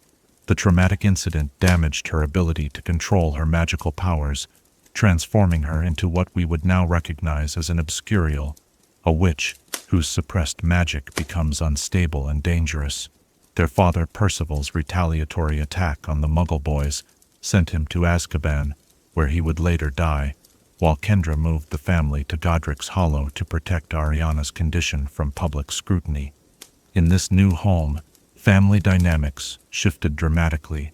Albus, the eldest, immersed himself in academic achievements, corresponding with the greatest magical minds of the era, and accumulating accolades that would eventually lead to his legendary status. But it was middle child Aberforth who formed the deepest bond with Ariana. While Kendra took primary responsibility for their daughter's care, Aberforth displayed an intuitive understanding of his sister's condition, often able to calm her when magic threatened to erupt dangerously. Aberforth's school years at Hogwarts were unremarkable compared to his brother's brilliant career. Though a capable wizard, his academic record showed little of the dazzling talent that had made Albus famous before graduation. What few realized was that Aberforth's thoughts remained largely at home with his sister, his holidays dedicated to providing respite for his increasingly exhausted mother. During these periods, Aberforth discovered his gift for connecting with his sister through simple activities, tending goats in the garden, telling stories by the fireside, creating small, controlled displays of magic that delighted rather than frightened her. The true turning point in Aberforth's life came during his 6th year at Hogwarts, when an owl arrived, bearing devastating news. His mother Kendra had been killed instantly during one of Ariana's uncontrollable magical outbursts. Aberforth immediately wanted to abandon his education to care for his sister full-time, recognizing that he alone had developed the techniques to manage her condition most effectively. But Albus, whose brilliant career plans were suddenly derailed by family responsibility, insisted that Aberforth complete his education while he assumed guardianship of Ariana. This period of Albus's reluctant caretaking coincided with the arrival of Gellert Grindelwald in Godric's Hollow. The intense intellectual and magical connection between Albus and Grindelwald, along with their shared ambitions to revolutionize wizarding society, meant that Ariana's care became increasingly neglected. When Aberforth returned home after finishing at Hogwarts, he found his sister's condition deteriorating, and his brother increasingly distracted by Grindelwald's charismatic presence and their plans for wizard domination for the greater good. The confrontation that followed has become legendary in wizarding history, though few know Aberforth's central role. Seeing his sister's suffering, Aberforth directly challenged his brother and Grindelwald, denouncing their plans and demanding that Albus fulfill his family obligations. When Grindelwald responded with the Cruciatus Curse against Aberforth, a three-way duel erupted. In the chaos of spells, Ariana, trying to help but unable to control her magic, was struck by a stray curse and killed instantly. The death of Ariana shattered whatever remained of the Dumbledore family. Albus, consumed by guilt, abandoned his plans with Grindelwald and eventually dedicated himself to opposing his former friend's dark rise to power. But it was Aberforth whose grief manifested most visibly. At Ariana's funeral, he physically attacked his brother, breaking Albus's nose in front of the assembled mourners. This public display of fraternal conflict would mark the beginning of a rift that would never fully heal. In the decades that followed, while Albus began his ascent to becoming the greatest wizard of the modern era, he purchased the Hog's Head Inn in Hogsmeade Village, conveniently or perhaps deliberately located near Hogwarts, where his brother would eventually become headmaster. The establishment's reputation for attracting a rough clientele and Aberforth's minimal attention to cleanliness created the perfect cover for a man who wished to be overlooked. Yet beneath this carefully cultivated appearance of a simple, somewhat cantankerous barman, lay a man of extraordinary resilience and subtle influence. The very qualities that made the Hog's Head seem disreputable, its privacy, its position on the margins of respectable wizarding society, its acceptance of those who preferred anonymity, also made it an ideal gathering place for those who opposed dark forces. Aberforth, behind his bar wiping eternally dirty glasses, observed and remembered everything. What few realized during these years was that Aberforth had been quietly recruited into the original Order of the Phoenix during Voldemort's first rise to power. Albus, despite their strained relationship, recognized his brother's strategic position and unshakable moral compass. As proprietor of the Hog's Head, Aberforth could monitor suspicious activity, relay messages between Order members, and provide a secure meeting location when needed. His gruff manner and apparent disinterest in current events created the perfect disguise for these clandestine activities. During this period, Aberforth developed his Patronus, a goat, reflecting both his lifelong affinity for these animals and perhaps symbolizing his stubborn, resilient nature. The choice carries particular poignancy when one considers that Aberforth's care for his goats echoes his gentle attentiveness to his sister decades earlier. In both cases, his ability to provide calm, consistent care for vulnerable beings reveals a depth of character that his gruff exterior deliberately conceals. After Voldemort's first defeat and the temporary disbanding of the Order, Aberforth returned to his quiet life at the Hog's Head. His connection to Albus remained complicated, proximity without true reconciliation. Though the brothers occasionally spoke, the weight of shared tragedy and fundamentally different approaches to the world prevented genuine closeness. Nonetheless, Aberforth remained watchful, his position in Hogsmeade allowing him to observe the comings and goings at Hogwarts during his brother's long tenure as headmaster. This vigilance proved crucial during the events leading to Voldemort's return. It was at the Hog's Head that Sybil Trelawney made her fateful prophecy about Harry Potter to Albus Dumbledore, a prophecy partially overheard by Severus Snape before Aberforth expelled him from the premises. Though unable to prevent the information from reaching Voldemort, Aberforth's intervention likely prevented Snape from hearing the prophecy's second half, a small act with monumental consequences for the wizarding world. Perhaps the most significant of Aberforth's possessions during this period was a fragment of an enchanted mirror originally owned by Sirius Black. The twin of this mirror had been given to Harry Potter, creating a communication channel that would later prove crucial. How Aberforth obtained this fragment after Sirius's death remains unclear, whether through his brother's arrangements or his own mysterious connections, but its importance would become evident during the darkest days of the Second Wizarding War. When Voldemort returned to power and the Order of the Phoenix reformed, Aberforth again assumed his role as Silent Sentinel. His strategic position in Hogsmeade became even more valuable when Hogwarts fell under the control of Severus Snape and Death Eater teachers during Harry's supposed 7th year. While most believed Aberforth remained neutral, a surly barman concerned only with his business, he was actively monitoring the school's situation and preparing to assist when needed. The full extent of Aberforth's secret activities was revealed during the events leading to the Battle of Hogwarts. When Harry, Ron, and Hermione were hunted by Snatchers after accidentally triggering the taboo on Voldemort's name, it was Aberforth who guided them to safety through his enchanted mirror, creating a passage into his inn and providing crucial information and sustenance. His initial gruffness, dismissing their mission as hopeless and criticizing his brother's manipulation, masked a deeper concern for their welfare and an unwillingness to see more young lives sacrificed. In this pivotal conversation, Aberforth finally revealed much of his family history, providing crucial context for understanding Albus Dumbledore's complicated legacy. His perspective on his brother, admiring his abilities while condemning his youthful arrogance and tendency towards secretiveness, offered a necessary counterbalance to the near-mythological status Albus had achieved. Yet even in this criticism, there was evidence of Aberforth's fundamental fairness. He acknowledged his brother's lifelong attempt to atone for their sister's death.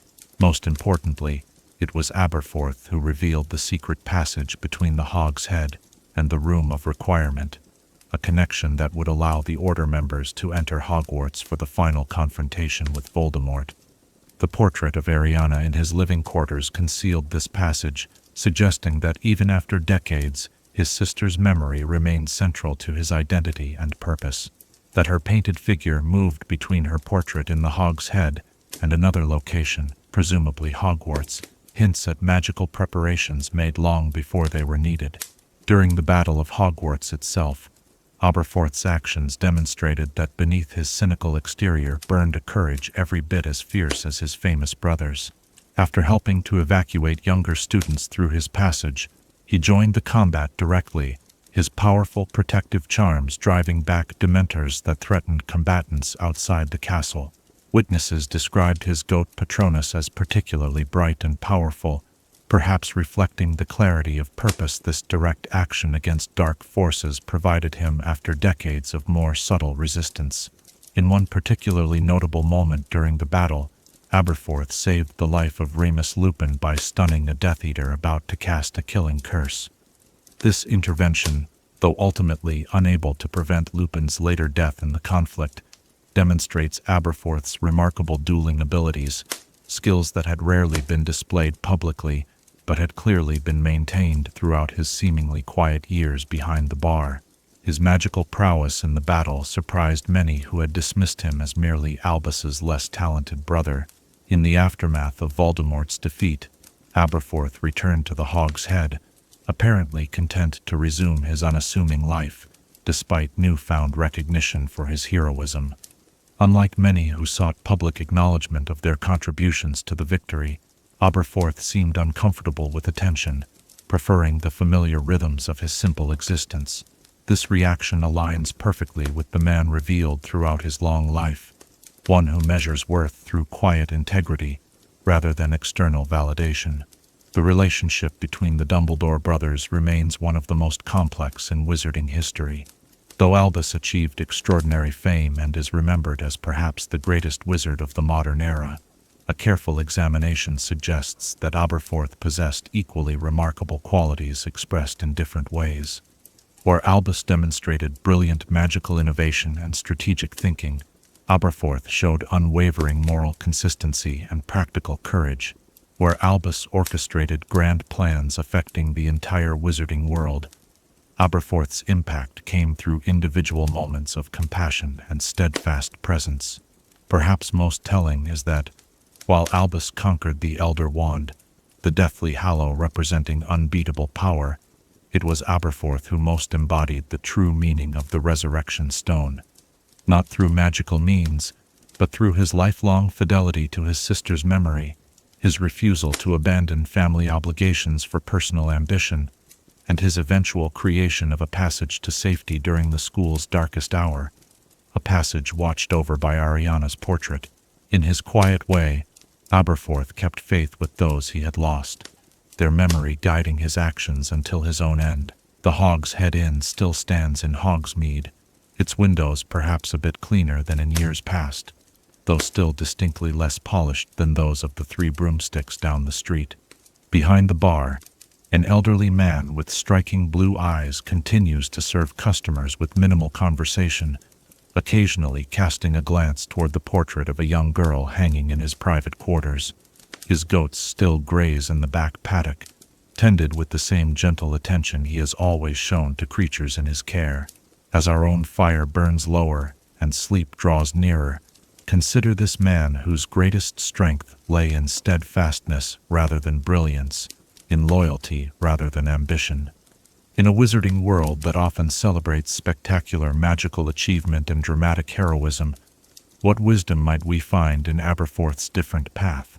A life defined not by what was gained, but by what was faithfully preserved. Not by grand gestures, but by being exactly where he was needed, exactly when he was needed, for as long as he was needed. Chapter 9.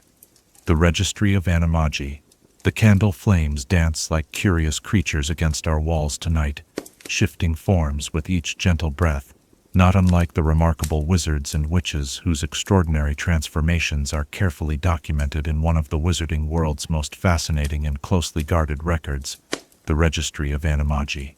Within this ancient ledger lies the official record of those rare individuals who have mastered the ability to transform themselves into animals at will, maintaining their human minds while assuming non-human forms. Deep within the Ministry of Magic, on Level 2, where the Department of Magical Law Enforcement maintains its headquarters, there exists a specially enchanted chamber, accessible only to authorized personnel. This room houses numerous magical records of varying sensitivity, but perhaps none more intriguing than the leather-bound Registry of Animagi. First established in 1741, the registry contains the official documentation of every registered animagus in Britain for nearly 3 centuries. The creation of this registry was not merely bureaucratic procedure, but a direct response to a crisis. In the early 18th century, a series of mysterious crimes puzzled both magical law enforcement and Muggle authorities. Witnesses described impossible scenarios: a woman transforming into a falcon to escape capture, a household cat that appeared to cast spells, a bear that spoke with a human voice before disappearing into a crowded London street. The wizarding community realized that unregulated animagi posed a unique threat to the international statute of secrecy, having abilities that could expose the magical world if misused. Minister for Magic Eldritch Diggory convened a special committee to address the issue, ultimately establishing the Animagus Registry through the Transformation Regulation Act of 1741. This legislation required all wizards and witches capable of animal transformation to register their abilities with the ministry within 14 days of their first successful transformation, under penalty of imprisonment in Azkaban for non-compliance. The physical registry itself is a remarkable magical artifact, bound in dragon hide, with silver clasps enchanted to recognize authorized handlers. The book has been charmed with numerous protective spells to prevent tampering, unauthorized access, or destruction. Unlike ordinary books that would have filled their pages centuries ago, the registry employs expansion charms, similar to those used in wizard tents and enchanted trunks, allowing it to contain all registrations while maintaining a manageable physical size. When a witch or wizard registers as an animagus, the process involves far more than simply signing one's name. The registration requires detailed documentation of the animagus form, including species, distinguishing markings, and unique identifying features.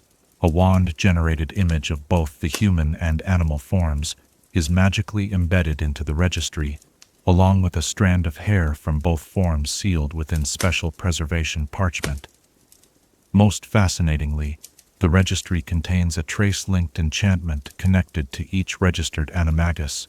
This sophisticated magic allows ministry officials to track unauthorized transformations or verify the identity of an animagus in their animal state if necessary. This tracking capability, while rarely employed except in cases of suspected criminal activity, represents some of the most advanced magical monitoring developed by the ministry. Professor Minerva McGonagall, one of the most well-known registered animagi of the modern era, described the registration process in a rare interview with Transfiguration Today as appropriately thorough, if somewhat tedious. Her entry, recorded in 1954, notes her tabby cat form with distinctive square markings around the eyes mirroring her human spectacles, a common phenomenon wherein an animagus's animal form retains features reminiscent of their human appearance. The registry reveals fascinating patterns in animagus transformation throughout wizarding history. Domestic cats represent the most common animagus form, comprising nearly 20% of all registered transformations, followed by various birds of prey and canine forms. Magical creatures never manifest as animagus forms. One cannot become a phoenix or dragon, though some registered forms include now rare creatures like the Neapolitan Mastiff or certain specialized breeds of falcons nearly extinct in the wild. Perhaps surprisingly, insect forms appear relatively rarely in the registry, despite their obvious utility for undetected observation. Ministry experts theorize this may relate to the inherent magical affinity between the wizard and their potential animagus form, the significant biological distance between humans and insects, potentially making such transformations exceptionally difficult to achieve or sustain. The information contained within the registry is classified at a high security level, with access restricted to senior Department of Magical Law Enforcement officials, certain Wizengamot members, and specifically authorized Magical Law Enforcement Squad personnel. This confidentiality protects registered animagi from those who might exploit knowledge of their abilities, while ensuring appropriate monitoring for public safety. Throughout its history, the The registry has included notably distinguished wizards and witches. Falco Aesolon, often cited as the first recorded animagus who could transform into a falcon, was retroactively entered as the registry's first historical entry. Cleodna, the famous medieval Irish druidess who took the form of a seabird, appears in early historical documentation. In more recent centuries, the registry includes Morgan McKinley, who served as senior undersecretary to the minister while registered as a red squirrel animagus, a form that proved unexpectedly useful for unobtrusive observation during sensitive diplomatic negotiations. The process of maintaining the registry falls to a small specialized unit within the improper use of magic office. These officials process new registrations, verify the accuracy of submitted information, and conduct periodic reviews to ensure continued compliance. Every 5 years, registered animagi must report for re-verification, demonstrating their transformation under controlled conditions to confirm that no unauthorized modifications to their animal form have occurred through additional magical experimentation. While the registry officially contains 7 names from the last century, a number that reflects the extraordinary difficulty of the animagus transformation, ministry officials have long suspected that the actual number of animagi in Britain is somewhat higher. The severe penalties for non-registration likely deter casual experimentation with the transformation process, but determined individuals with reasons to keep their abilities secret have occasionally evaded detection. The most famous unregistered animagi of recent history were, of course, James Potter, Sirius Black, and Peter Pettigrew, who secretly mastered the transformation during their Hogwarts years to accompany their friend Remus Lupin during his werewolf transformations. That 3 teenage wizards could successfully complete such advanced magic without detection represents both an extraordinary magical achievement and a significant security oversight that would later have serious consequences during the First Wizarding War. Pettigrew's rat form proved particularly consequential, allowing him to fake his death after betraying the Potters to Lord Voldemort, frame Sirius Black for the murder of 12 Muggles, and later escaped detection for 12 years while living as the Weasley family's pet. This dramatic example illustrates precisely why the ministry established the registry. Unmonitored animagi can circumvent normal magical security measures and tracking spells designed for humans in their natural form. Another notable unregistered animagus was Rita Skeeter, whose beetle form allowed her to gather information for her often sensationalistic journalistic exposés. Her ability to access supposedly secure locations by transforming into a tiny insect gave her significant advantages in her reporting, though her methods clearly violated both the registration requirements and numerous privacy laws. Hermione Granger's discovery of Skeeter's unregistered status and subsequent blackmail demonstrates one of the vulnerabilities of maintaining an illegal animagus form: the constant risk of exposure and prosecution. The penalties for failing to register as an animagus are deliberately severe, reflecting the potential dangers posed by wizards who can transform undetected. The standard punishment includes a substantial fine of up to 1,000 galleons and a mandatory sentence in Azkaban, typically ranging from 6 months to 3 years depending on the circumstances and whether the unregistered animagus used their ability in the commission of other crimes.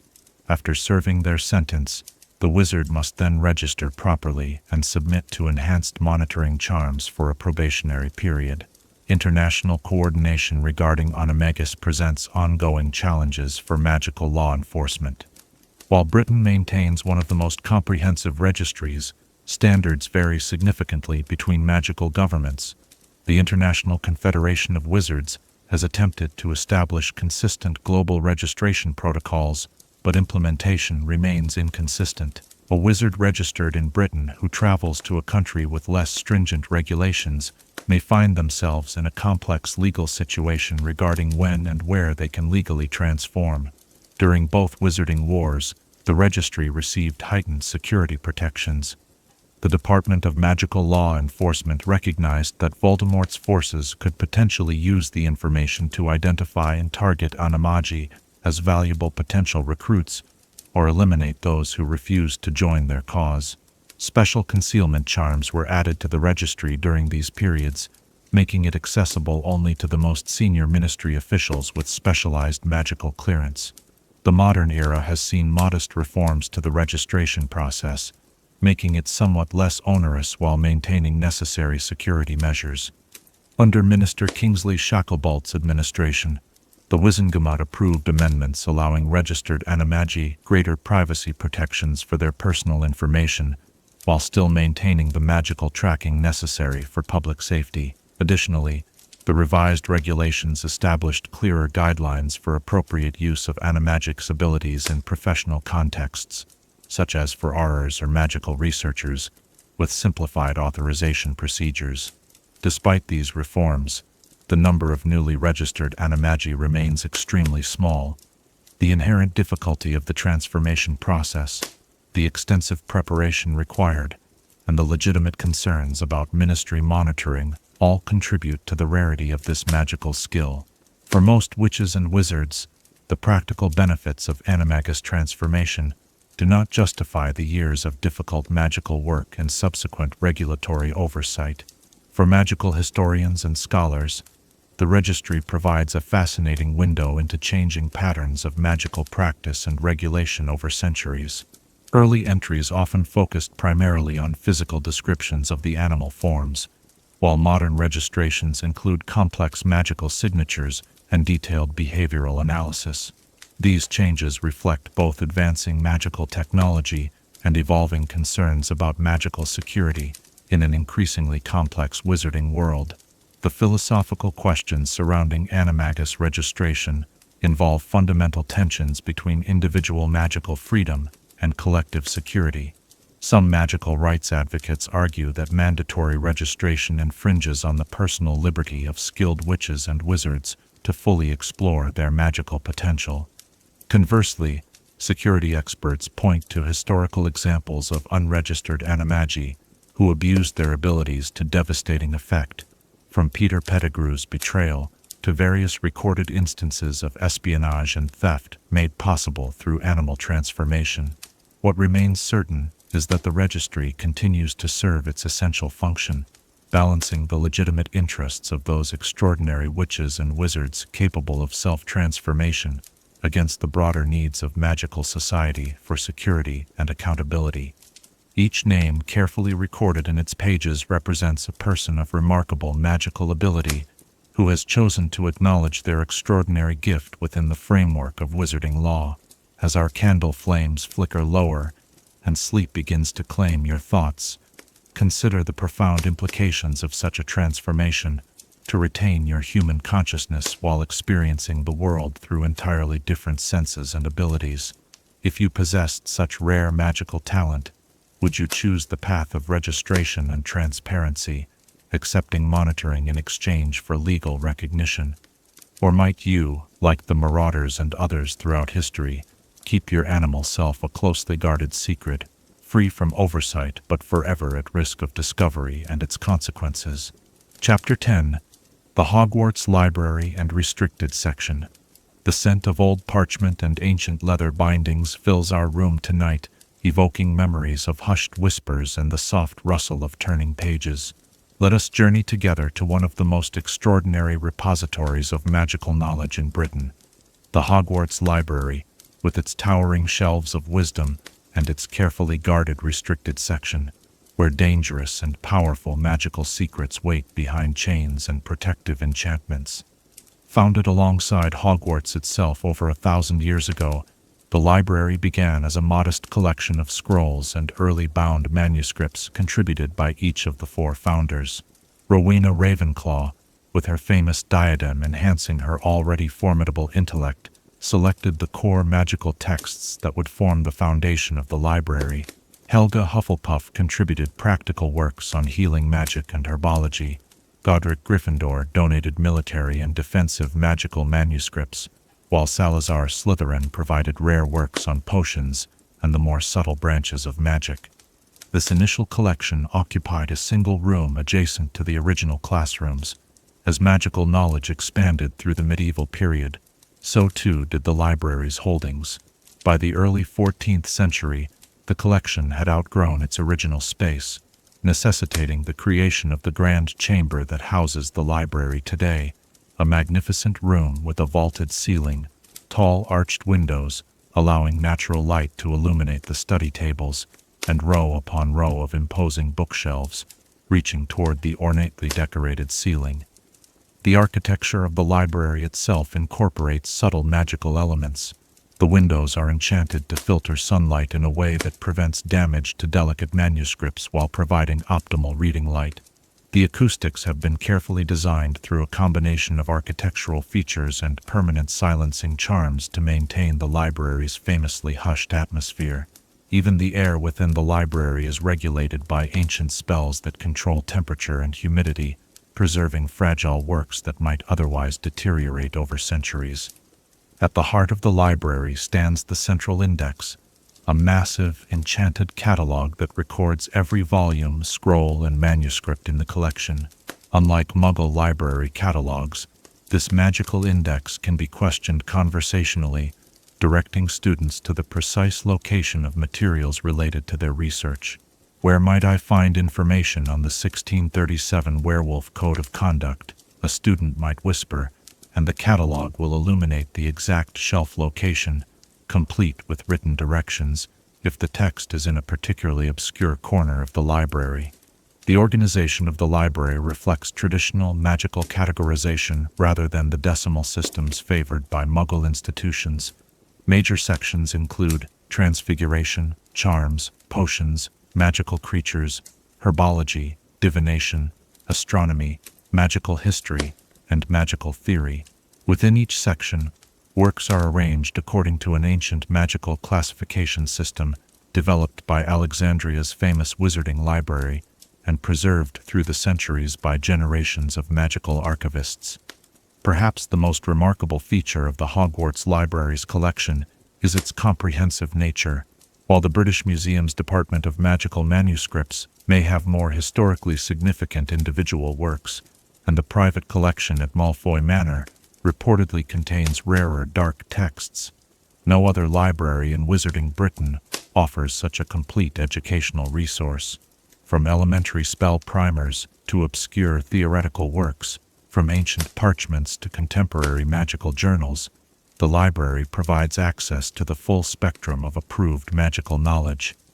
Overseeing this vast repository for the past several decades has been Madame Irma Pince, whose dedication to preserving the library's collection manifests as what many students consider excessive strictness. Her apparently supernatural ability to detect food, unauthorized duplication charms, whispered conversations, or mistreatment of books has led to generations of students comparing her to a vulture, eternally circling the reading room in search of rule breakers to expel. What most students fail to recognize is that Madame Pince's vigilance stems from necessary protective instincts. Many volumes in the collection are irreplaceable magical artifacts in their own right. Careless handling of certain magical texts can result in consequences ranging from minor hexes to serious magical accidents. A single drop of pumpkin juice on the wrong manuscript might destroy enchantments preserved for centuries, while unauthorized duplication of certain texts might trigger protective curses embedded in the original work. The library employs numerous magical systems to maintain order. Books return themselves to their proper shelves when left on tables, guided by subtle homing enchantments. Anti-theft jinxes protect particularly valuable volumes, causing alarming effects should anyone attempt to remove them without proper authorization. Self-updating card catalogs maintain accurate records of the collection, while preservation charms automatically repair minor damage from regular use. Students visiting the library for the first time are often overwhelmed by the sheer volume of information available. First years typically receive a brief orientation, though this rarely covers the library's more advanced resources. Consequently, many students graduate having explored only a fraction of what the library offers, usually focusing on those sections most relevant to their coursework and personal interests. For dedicated scholars, however, the Hogwarts Library holds treasures beyond ordinary textbooks. Ancient grimoires containing spells no longer taught in the standard curriculum, first edition works by history's greatest magical thinkers, and comprehensive historical records documenting the development of magic through the centuries all await the dedicated researcher. Ravenclaws, in particular, often discover previously overlooked connections between magical disciplines through extensive library research, occasionally resulting in published papers even before they complete their education. Yet for all its comprehensive holdings accessible to the general student population, the most intriguing section of the library remains off-limits to most, the infamous restricted section, where the most powerful, dangerous, and controversial magical texts are kept under both physical and magical protection. The creation of the restricted section dates to the early 16th century, when Headmistress Phillida Spore determined that certain magical texts contained information too dangerous for young or unprepared minds. Following several serious incidents involving students attempting advanced dark magic gleaned from unregulated access to ancient texts, Spore established the first version of what would become the restricted section, initially securing just 12 particularly hazardous volumes behind enchanted ropes. Over the centuries, this collection expanded significantly. Today, the restricted section occupies a substantial area at the furthest end of the library, physically separated from the main collection by elaborate wrought iron gates. Unlike the open, well-lit main library, the restricted section features narrower aisles, limited natural light, and an atmosphere that many students describe as distinctly unsettling. Security measures protecting the restricted section have evolved over time. Currently, students may only access these materials with explicit written permission from a professor, specifying exactly which texts they may consult and for what purpose. These permission forms are magically verified at the entrance to prevent forgery, a security enhancement implemented after several enterprising students, including, famously, Fred and George Weasley, in the early 1990s, successfully falsified permission slips. Beyond these bureaucratic protections, the books themselves incorporate various defensive enchantments. Many volumes in the restricted section are literally chained to the shelves, with bindings that only release when presented with valid authorization. Others emit high-pitched screams when opened by unauthorized hands, an alarming feature that has revealed many an invisible student attempting to browse forbidden knowledge under cover of night. The content of the restricted section falls into several distinct categories. Most numerous are texts containing advanced magic considered too dangerous for inexperienced practitioners, complex curses, volatile potions, and spells requiring magical maturity to control safely. Another significant category includes historical works containing detailed information about the darkest periods of magical history, including unredacted accounts of wizard involvement in Muggle conflicts and detailed descriptions of historical dark magic, now prohibited by international magical law. Perhaps most disturbing are those volumes dealing explicitly with the dark arts, not merely defense against them, but instruction in their use. While many have questioned the wisdom of maintaining such texts even under restriction, successive Hogwarts administrations have defended their preservation as necessary for complete magical education at the highest levels and for training those who will eventually combat dark magic professionally. Notable works within the restricted section include Magic Most Evil, which provides a comprehensive overview of the darkest branches of magic. Though, as Hermione Granger discovered during her research on Horcruxes, even this dark text merely mentions rather than explains the most terrible magical processes. Secrets of the Darkest Art, the primary source of complete information on Horcrux creation, remained in the restricted section, until Albus Dumbledore removed it during Lord Voldemort's first rise to power. Other significant restricted texts include Most Potente Potions, containing instructions for brewing regulated substances, including Polyjuice Potion, Magic of the Blood, detailing now-controlled blood magic practices, and the infamous Necromancia Revealed, which discusses theoretical approaches to magic involving the dead, though actual resurrection magic remains impossible, according to the fundamental laws of magic. Access to the restricted section varies according to student age and educational need. New T-level students conducting research for advanced coursework may receive permission relatively routinely, particularly in subjects like defense against the dark arts or advanced potions. Younger students typically require exceptional circumstances and significant professorial trust to gain access, and even then are usually limited to specific pages of particular texts rather than granted broad browsing privileges. Faculty members, naturally, have unrestricted access to the entire library collection, though tradition holds that professors notify the headmaster when consulting the darkest texts, particularly those dealing with soul magic, certain forms of blood magic, or creation of magical artifacts with potentially catastrophic capabilities. This courtesy allows the headmaster to maintain awareness of potentially concerning research directions, though formal approval is not required for faculty access. The Hogwarts staff maintain additional security through monitoring charms that alert appropriate authorities if certain highly dangerous texts are accessed, or if unusual patterns of restricted materials consultation emerge. During Dolores Umbridge's brief tenure as Hogwarts High Inquisitor, she attempted to implement more draconian restrictions on the restricted section, including removal of certain historical texts critical of ministry practices. These efforts were largely circumvented by the library's own protective enchantments, which mysteriously misplaced the targeted volumes until after her departure. During periods of particular danger to the wizarding world, security around the restricted section intensifies further. Throughout both Wizarding Wars, Headmasters Dumbledore and McGonagall implemented additional protective measures, including spells that would immediately alert them if certain categories of dark magic texts were accessed.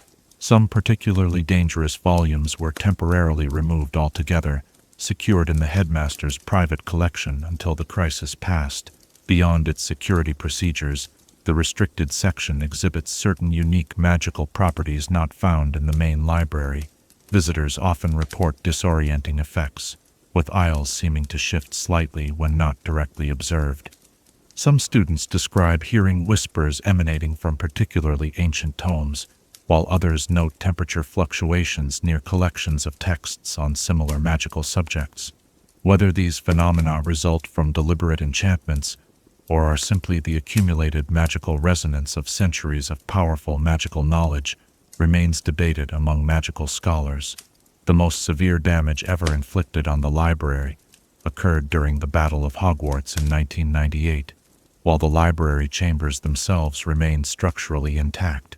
Portions of the collection suffered from errant spells, fires, and the general chaos of combat.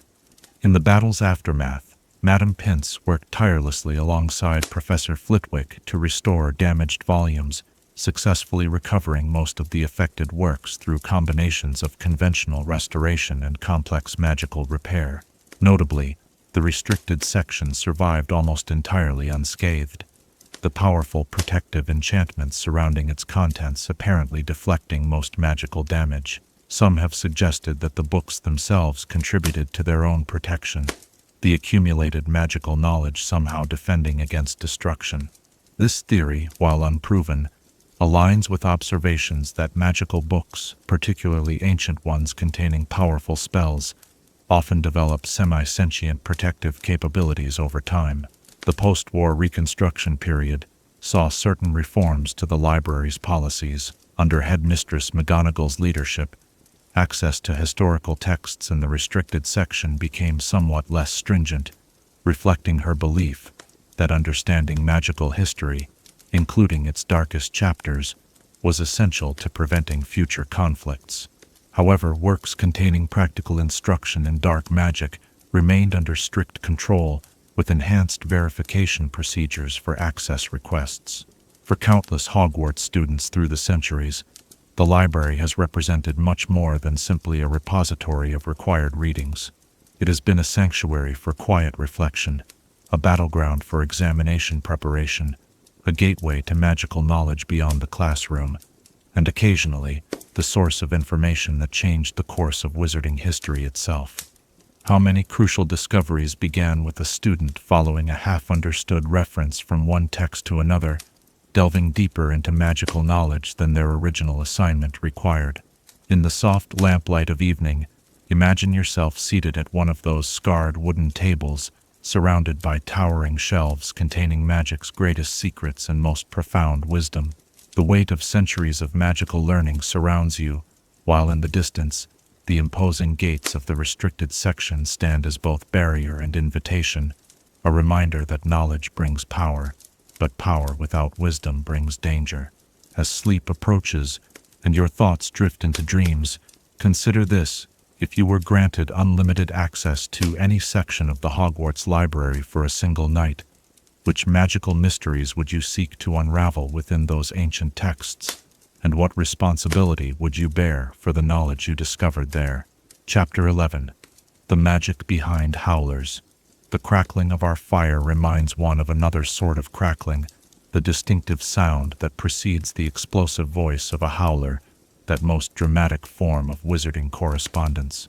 As we rest in the comfortable silence of evening, let us explore the curious magic behind these temperamental missives that can turn the most private of scoldings into public spectacles, their crimson envelopes instantly recognizable to any witch or wizard who has ever dreaded their arrival at the breakfast table. Howlers emerged in the early 18th century, during a period of significant innovation in magical communication. Prior to their invention, wizards had few options for conveying strong emotions over distances. Standard owl post could carry written words, but not tone, while enchanted portraits could transmit personality, but were impractical for everyday correspondence. The need for a method to convey urgent matters with appropriate emotional emphasis led experimental charms maker Bufo Ventosus to create what was initially called the sonorous scroll in 1713.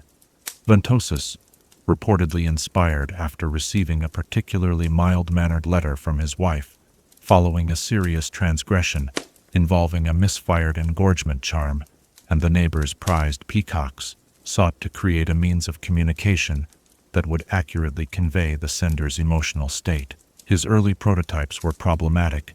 Some merely whispered their messages menacingly, while others exploded with such force that they destroyed not only themselves but nearby furniture as well. After several years of refinement, Ventosus perfected the enchantment process, creating the recognizable red envelope that would become a staple of wizarding communication. The official patent, filed with the Ministry of Magic's Department of Magical Innovation in 1715, describes a correspondence device designed to accurately transmit and amplify the emotional and vocal qualities of the sender's message, with self-destructive capabilities to ensure privacy following delivery. The creation of a howler involves sophisticated charm work, combining several magical principles. The primary enchantment is a modified sonorous charm that captures and stores the sender's voice at many times its natural volume. Unlike the standard sonorous used to amplify one's voice in the moment, the howler variant must preserve both volume and emotional inflection over time and distance. This preservation aspect draws on principles similar to those used in pensieves, though focused specifically on auditory experiences rather than complete memories. The distinctive red parchment used for howlers is not merely decorative but functional. The paper is treated with a specialized potion containing powdered ashwinder eggs, salamander blood, and essence of fire seed, ingredients associated with heat and combustion. This potion makes the parchment receptive to the emotional imprinting process, while also enabling its eventual self-destruction. The deeper the sender's emotion while recording their message, the more forcefully the howler will deliver its contents, and the more spectacular its eventual combustion will be. The manufacturing process for official howler stationery is closely guarded by the few companies licensed to produce them. Weasley's Wizard Wheezes notably attempted to reverse engineer the process for their line of prank products, but their hollering howlers lacked the authentic self-destructive properties, merely wilting dramatically after delivery rather than bursting into proper flames. To create a howler, the sender must first activate the enchanted parchment by pressing their wand tip to the center of the paper and speaking the incantation vociferus in primo. This prepares the parchment to receive and store the emotional vocal message. The sender then speaks their message aloud, with the parchment absorbing both the words and the emotional intensity behind them. A final tap with the wand and the incantation Sigillum Flagrante seals the message within the now folded red envelope, causing it to quiver slightly as it contains the emotional energy waiting to be released. What makes howlers particularly interesting from a magical perspective is their ability to recognize their intended recipient. Once sealed, a howler can only be opened by the person to whom it is addressed. If anyone else attempts to open it, the envelope will remain stubbornly shut or, in some enhanced versions, will scream "not for you" before finding its way back to the intended recipient. This targeting enchantment shares magical principles with those used in the Hogwarts acceptance letters that famously found Harry Potter regardless of where his uncle attempted to hide him. The timing mechanism within howlers demonstrates further magical sophistication. If not opened promptly upon delivery, the howler's internal magic begins to destabilize. The envelope heats up, begins to smoke at the corners, and eventually detonates with even greater volume than if it had been opened willingly, often incorporating additional phrases such as "don't ignore me" before delivering its intended message. This escalation feature was supposedly added by Ventosus after learning that recipients were simply disposing of unopened howlers to avoid their contents. Upon being opened, a howler performs a complex bit of transfiguration magic. The flat parchment partially transforms into a three-dimensional mouth-like shape that mimics the sender's lip movements, while delivering the message at several times the volume of a normal human voice. The charm captures not only words but nuances of tone, emphasis, and emotional inflection, ensuring that the full impact of the sender's feelings is conveyed.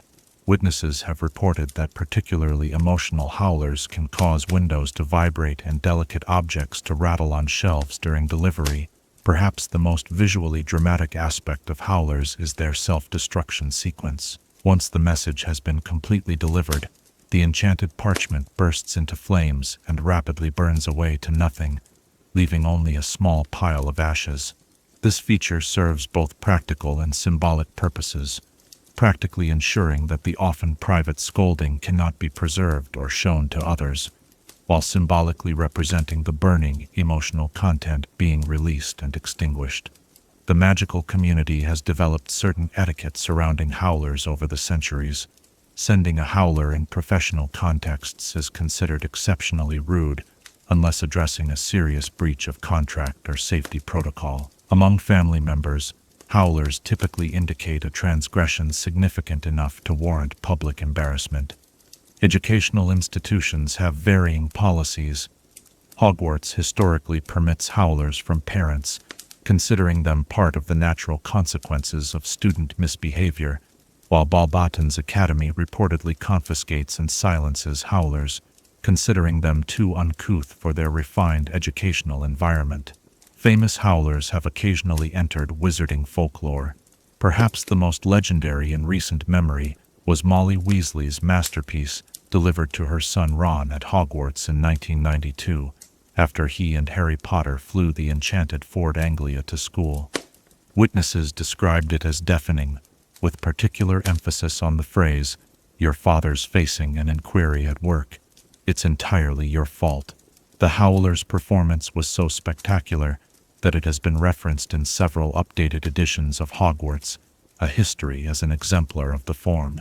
The Ministry of Magic once experimented with official howlers for delivering particularly urgent communications or reprimands. However, the practice was discontinued in 1979, following an incident in which a howler, carrying a confidential security warning about potential Death Eater activity, delivered its message in the middle of a crowded department, causing widespread panic. Current ministry protocol reserves howler usage for specific departments such as magical law enforcement when delivering final warnings before legal action. From a legal perspective, howlers occupy an interesting position in wizarding law. Their contents can be admissible as evidence in Wizengamot proceedings, despite the destruction of the physical message through the use of pensive memories from witnesses. However, because howlers can be sent by anyone with access to the specialized stationery, Verification of the sender can sometimes prove challenging in legal contexts. For this reason, official ministry howlers include embedded magical signatures that verify their authenticity. International variations on the howler concept exist throughout the global wizarding community. North American wizards use bellowing briefs, which take the form of small blue origami-like structures that unfold into mouth shapes when delivered. Eastern European magical communities favor shrieking scrolls that unroll dramatically while delivering their messages. Japanese wizarding society uses delicate paper constructs called onigami that transform into miniature demon faces while delivering scolding messages, though these are considered more artistic and less deliberately embarrassing than their British counterparts. Modern magical innovators have attempted to create more sophisticated versions of the traditional howler. Wiseacre's wizarding equipment briefly marketed controlled volume correspondence, allowing the sender to specify the delivery volume, but these proved unpopular as they undermined the primary emotional impact of the traditional howler. Similarly, attempts to create howlers that could respond to recipient reactions or engage in limited dialogue were abandoned after several prototypes became argumentative and refused to self-destruct, continuing to berate their recipients for days. Despite these innovation attempts, the traditional howler remains largely unchanged since Ventosis's original design. The combination of simplicity, effectiveness, and dramatic flair has ensured its enduring place in wizarding communication. As wizarding etiquette expert Madame Eulalie Whistledown observed in her column for the Daily Prophet, nothing quite communicates maternal disappointment like a well-crafted howler. Its volume ensures the message is heard, its color signifies the heated emotions behind it, and its fiery destruction perfectly symbolizes how quickly anger can and should burn itself out. For generations of Hogwarts students, the arrival of a scarlet envelope at breakfast has signaled immediate social consequences. The traditional response, to flee the Great Hall in hopes of opening the howler privately, almost always fails, due to the timing enchantment that ensures maximum audience if the recipient attempts to avoid public humiliation. This aspect of howlers demonstrates their fundamentally social nature. They are designed not merely to communicate with the recipient, but to invoke the power of public opinion as an enforcement mechanism. The psychological impact of howlers should not be underestimated. For many young witches and wizards, receiving a howler represents their first experience with formal social consequences extending beyond the immediate family. Educational psycho-wizards have debated the appropriateness of such public disciplinary measures, with some arguing they reinforce community standards, while others contend they unnecessarily humiliate developing young magical minds. Regardless of these debates, the practice continues, with howlers remaining a dreaded but accepted part of wizarding childhood. From a broader historical perspective, howlers represent one example of how wizarding society has developed magical solutions to uniquely magical problems. The need to communicate emotion accurately over distances, particularly important in a community spread thin geographically but connected through magical means, found its answer in these temperamental messages. That the solution incorporates elements of spectacle and social enforcement reflects wizarding culture's comfort with drama and public consequences in ways that might seem foreign to Muggle sensibilities. As we sit by our gradually dimming fire, consider the curious intersection of utility and theatrical flair embodied in the humble howler. In a world where communication across vast distances can be accomplished with a flick of a wand, wizards still chose to create a method that preserved the emotional impact of face-to-face confrontation, complete with appropriate volume and dramatic conclusion. Perhaps this reveals something essential about wizarding nature, a recognition that even with all the capabilities magic provides, the authentic expression of human emotion remains irreplaceable. As sleep begins to claim your thoughts, ponder this. If you could send a howler that would be heard across time rather than merely across distance, what message would you deliver to your younger self? And would you craft your words to inspire, warn, or simply express the full emotional depth of lessons learned through experience? Chapter 12. The Werewolf Code of Conduct. As the moon rises full and silver beyond our window, casting long shadows across the floor, it seems an appropriate time to examine one of the more complex and controversial pieces of magical legislation ever enacted, the Werewolf Code of Conduct of 1637. This document, with its many amendments and revisions over the centuries, stands as a testament to Wizarding Society's complicated relationship with those afflicted by lycanthropy, reflecting both compassionate understanding and deep-seated fear. Long before formal magical governance, werewolves existed on the margins of Wizarding Society. The condition of lycanthropy, caused by the bite of another werewolf in their transformed state, created a unique category of magical being, human for most of their lives, but transforming involuntarily into a wolf-like creature during the full moon, complete with a hunger for human flesh and a temporary loss of human consciousness. This dual nature posed profound challenges for both the afflicted individuals and the communities in which they lived. Early wizarding responses to werewolves varied dramatically across different cultures. Some ancient magical traditions viewed lycanthropes as sacred, believing they straddled the boundary between human and animal worlds, and thus possessed unique spiritual insights. Other societies executed anyone suspected of being a werewolf, driven by fear of the uncontrolled violence that accompanied transformation. Most communities fell somewhere between these extremes, developing local customs for managing the condition rather than systematic approaches. By the early 17th century, as wizarding governance became more formalized throughout Europe, the need for consistent policies regarding werewolves became increasingly apparent. A series of tragic incidents in the 1620s and 1630s, including the notorious Wagga Wagga werewolf attacks in England and the destruction of an entire wizarding village in Bavaria by a pack of transformed lycanthropes, created public pressure for official regulation. The Wizards' Council, predecessor to the modern Ministry of Magic, convened a special committee in 1636 to address the werewolf question. This committee included not only council officials but also several registered werewolves, healers specializing in magical maladies, and representatives from rural communities most affected by werewolf activity. After months of often contentious debate, they produced what would become known as the Werewolf Code of Conduct of 1637. The original document began with a significant philosophical statement, recognizing that those afflicted with lycanthropy remain human beings deserving of dignity for 29 days of each moon cycle, while acknowledging the grave danger posed during transformation. This code establishes obligations and protections for both the afflicted and the wider community. This preamble represented a remarkably progressive stance for its time, explicitly rejecting calls to classify werewolves as beasts, while still addressing public safety concerns. The core provisions of the original code established three fundamental requirements for werewolves. First, all individuals with lycanthropy were required to register their condition with the Wizards' Council, providing details of their secure transformation locations and containment plans. Second, werewolves were obligated to isolate themselves completely during full moons in secured locations from which escape was impossible.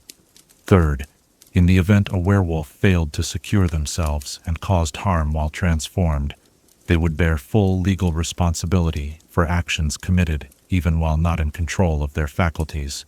These requirements were balanced with certain protections. Registered werewolves could not be denied housing or employment based solely on their condition during the 29 days they remained fully human. Communities could not expel werewolves who complied with containment requirements. Additionally, the code established harsh penalties for anyone who deliberately exposed a contained werewolf to humans during transformation, or who attempted to weaponize lycanthropy by intentionally arranging for transformations near potential victims. Implementation of the code faced immediate practical challenges. Many werewolves, fearing discrimination, refused to register their condition. Rural areas lacked resources to create properly secured transformation facilities. Enforcement mechanisms remained underdeveloped, with local magical authorities often ignoring the protective aspects of the code while energetically enforcing the restrictive elements. The first major revision came in 1728, following advances in magical understanding of lycanthropy. The Containment Specifications Amendment established detailed magical standards for secure transformation locations, including required charm work, structural reinforcements, and silencing spells to prevent alarming howls from revealing the werewolf's presence. Importantly, this amendment also created a public fund to assist impoverished werewolves in establishing compliant containment facilities, recognition that public safety required public investment. Throughout the 18th and 19th centuries, the code underwent numerous technical adjustments, but its philosophical foundation remained largely unchanged. Werewolves were treated as humans with a dangerous medical condition, rather than as inherently dangerous creatures. This perspective differentiated British wizarding policy from the more draconian approaches adopted in Eastern Europe, where werewolves were often forced into isolated colonies far from magical settlements. The establishment of the Ministry of Magic in 1707 eventually led to more standardized enforcement of the code. The Department for the Regulation and Control of Magical Creatures became responsible for werewolf registration and monitoring, while the Werewolf Capture Unit within the Department of Magical Law Enforcement handled cases of non-compliance. This bureaucratic division sometimes created jurisdictional conflicts that complicated consistent application of the code's provisions. Perhaps the most significant addition to werewolf governance came not through the code itself, but through the Werewolf Support Services established in 1822. This office provided resources for the newly infected, connecting them with more experienced lycanthropes who could offer guidance on managing their condition within the law. The support services also maintained a registry of employers willing to hire werewolves and provided mediation services when workplace accommodations were needed for the days surrounding transformation. The modern era brought both progress and setbacks for werewolf rights under the code. The development of the wolfsbane potion in the 1970s created a revolutionary option for managing lycanthropy. This complex brew, when taken for the week preceding the full moon, allowed werewolves to maintain their human consciousness during transformation. While still physically becoming wolves, they retained their human minds, eliminating the violent hunting behavior that had historically made werewolves so dangerous. The Werewolf Code was amended in 1982 to recognize this development, creating modified containment requirements for werewolves who could prove consistent use of properly brewed wolfsbane potion. However, the extremely high cost of the potion's ingredients and the complexity of its brewing meant this relief was available primarily to wealthy or highly skilled werewolves, creating a two-tiered system of regulation based effectively on economic status. The darkest period in recent werewolf legislation came during the 1990s, with the rise of Dolores Umbridge within the Ministry of Magic. Her werewolf employment restrictions of 1993 effectively gutted the code's anti-discrimination protections, classifying lycanthropes as dangerous part humans and establishing nearly insurmountable barriers to their employment in most fields. These policies, while technically amendments to the code, fundamentally contradicted its original balanced approach. Umbridge's regulations had devastating consequences for the werewolf community. Denied legitimate employment and facing increasing stigma, many werewolves retreated from registered status entirely, choosing to live off the grid rather than subject themselves to mounting restrictions without corresponding protections. Some, like the notorious Fenrir Greyback, embraced their outcast status completely, deliberately infecting others and rejecting any responsibility toward the wizarding society that had rejected them. The experiences of Remus Lupin, perhaps the most famous werewolf of the modern era, illustrate the practical impact of these policies on individual lives.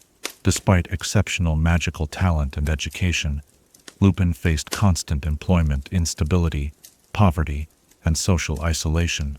His brief tenure as Professor of Defense against the Dark Arts at Hogwarts ended not because of any failure in his teaching, but because his lycanthropic condition became public knowledge, triggering parental concerns, influenced by decades of prejudice and fear.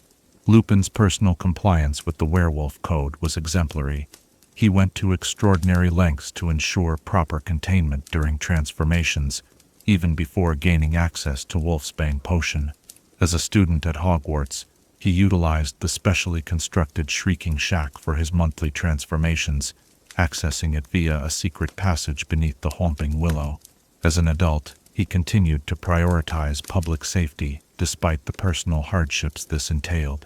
His story represents both the possibility of responsible management of lycanthropy and the social injustice that often accompanied full compliance with the code. Following the Second Wizarding War and the defeat of Voldemort in 1998, Minister for Magic Kingsley Shacklebolt initiated a comprehensive review of legislation affecting magical beings, including the Werewolf Code. The Lupin Amendments of 2000, named in honor of the war hero who had died in the Battle of Hogwarts, represented the most significant reform of werewolf legislation in centuries. These amendments fundamentally rebalanced the code, strengthening anti-discrimination protections while maintaining reasonable safety requirements. The ministry established a subsidized Wolfsbane potion program, making the crucial treatment available regardless of financial means. Employment restrictions were largely dismantled, with exclusions remaining only for positions directly involving vulnerable populations during full moon periods.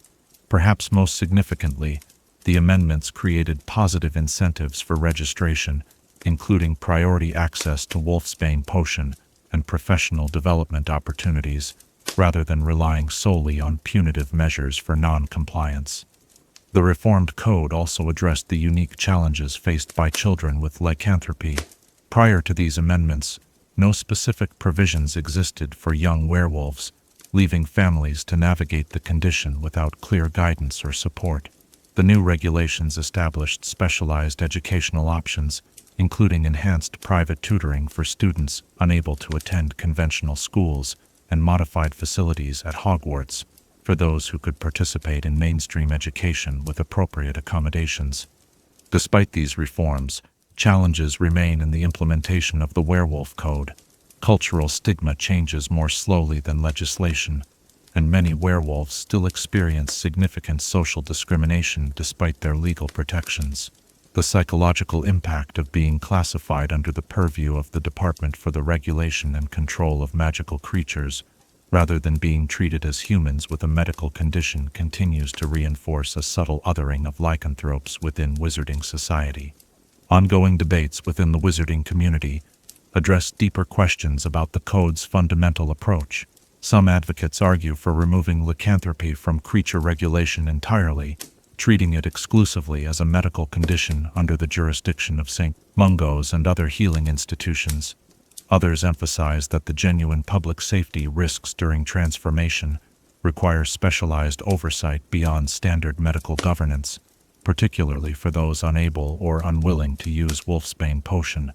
From a broader historical perspective, the Werewolf Code of Conduct represents an early attempt at balancing individual rights with community protection, a challenge that wizarding governance continues to face across many domains. Its evolution reflects changing understanding of lycanthropy itself, from being viewed as a curse or punishment to being recognized as a manageable magical medical condition.